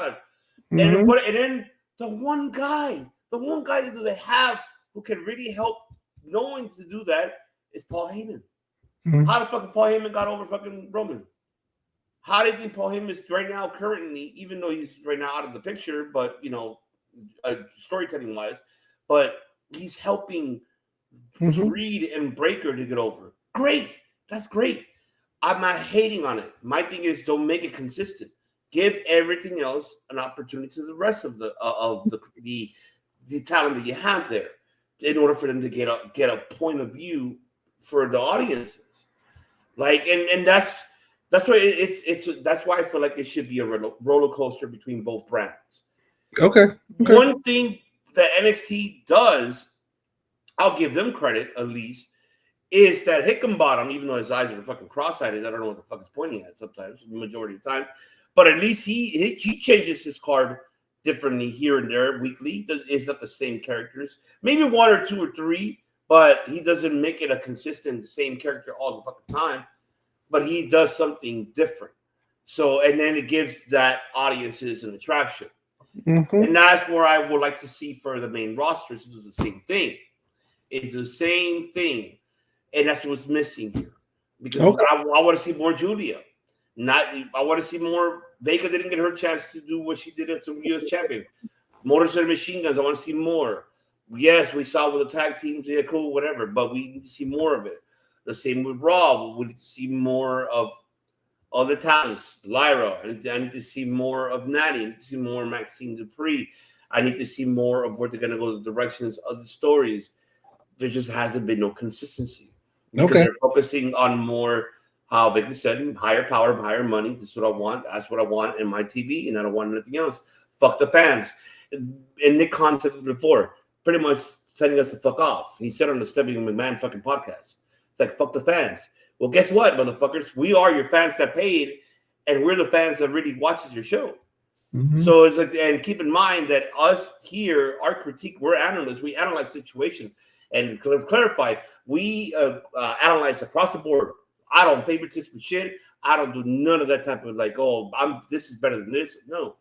Everybody deserves a critique. And that's why I hope that your content creators, the guys who listen to or watching, do the same thing. Because I'm not going to do here on this channel, we don't do that. We fucking call it how it is, how we see it. And so it just, I wish that for WWE to do that. They need to really, because you let Karrion Kross to walk out. You let him walk. And I don't see him going to AEW. I see him just continue to grow in the independent circuit. Maybe if they decide to bring him back one last time, they better do something. They better do something here, because if they're not, there's no point in bringing him back. They do, it's all money. That's just that's where I'm at. You know. No, I mean, I think that's a good way to end it. Like right there, like that pretty much says it all right there. Yeah, and this will, before we close it out here, let's see. Cross was going to become popular, and they would have paid him outside the division. Makes sense to let him go. Exactly. That's exactly what fucking happened. They realized they'd have to pay him more, and they didn't want to pay him and Scarlett more for being one of the most over crowds who organically got himself over, and they wouldn't want to pay it. Yeah. Let's see, did you hear Ben said that he wants to wrestle MJF someday? I thought it would happen. If he does, that'd be good for him. Yeah. And Pepsi Phil saying another thing that hurts them, the root beer Pepsi Phil, is their biggest stars, either in their close or at the 40 years old or close to 50 like Cena. W needs to develop younger stars and rookies. So I think that's less of a problem than we think it is. Yeah, I don't think he just has to do anything with it. I think but I do think on some level you're right, Brian, because I think it's more tenure. Tenured guys get bigger pushes versus younger guys who still are making their way up. Yeah. Yeah, so there you go. OGK's already saying that, tomorrow they're all showing up. So it is Saudi Arabia. It's Saudi Arabia. It's definitely Saudi Arabia. Okay. I mean, I get it, but I mean, that's how I feel. For you, it's clear. For me, is clear that it's not unclear, because there's a lot of things there that if I was really running a business that way, I'd rather focus on my future, because I can't rely on someone that's been in the business already prior, and shit's gonna fucking hit the fan at any given day. God forbid. I'm not asking. I ain't wish nobody to get hurt, but shit, one person get hurt, what happens? And they gotta rely on something else. That's a problem. And I gave OGK about Kerry and him putting himself over. Well, what other way to do it? You told him remember Papa H said before. Tell me, bring it to me. Here you go. At the end of the day, we're the ones putting over the talent. It's not them. We are. We're the ones. And that's where we're not getting value of what we like. It's whatever the fuck they want and fuck us. That's where the Okay. All right, ladies and gentlemen, we got to close this out because we got GETCHO live happening within an hour and a half, too. And we are tired as fuck because, yes, we almost did 3 hours. But the reason why this episode was called, of course, for that reason, the ambition, unclear ambition, because we just talked it out, the attorney at law myself. But, folks, the party's not over. You already know that later on, within an hour and a half, too, you will see GETCHO live, and you will see them with some GETCHO yoga, which I should really put their thumbnail very quick so you can see how it looks. I don't think you set up. Let me see. Yes, I'll set you. Oh shit! Yep, I know. Sorry, Pepsiville. My apologies for the delay because I know you gotta get going. You got some clients to take care of. So I know. So I'm trying to do this very quick. I apologize for the delay. Let's see. What the hell is it? Let's see. Let's see. Oh, there it is. Okay. So let me pull this up very briefly, folks, and then so you guys can see. And it is here. So make sure if you see this on the channel, make sure. There you go. GETCHO Yoga, baby. There you go. Oh my God. GETCHO Yoga. Ain't your mama's yoga. For the record, DDP will not be making an appearance. He's not, folks. There you go. But, ladies and gentlemen, we appreciate you for tuning in. We'll be back here, the flagship show on Sunday, to give our predictions in our aftermath of Worlds Collide and our predictions for WrestlePalooza and All Out, because we're not going to have time during the week. We're going to be busy as hell. But we appreciate y'all for joining us for this incredible show. And everybody in the chat, remember, tune into yoga. GETCHO Yoga with GETCHO Live. But until then, folks, we discuss, we derail, we debate. You see how we detonate here within each other. But the attorney law already said it. The word of the day is AJ. But there's 3 other words he has to say to y'all. What is that, attorney law? Here we make history. That's right, folks. Peace out. We'll see you later. Peace, folks. Must bid you adieu, a goodbye, mwah, and good night. Will over and over make over and over history over and over and over and over.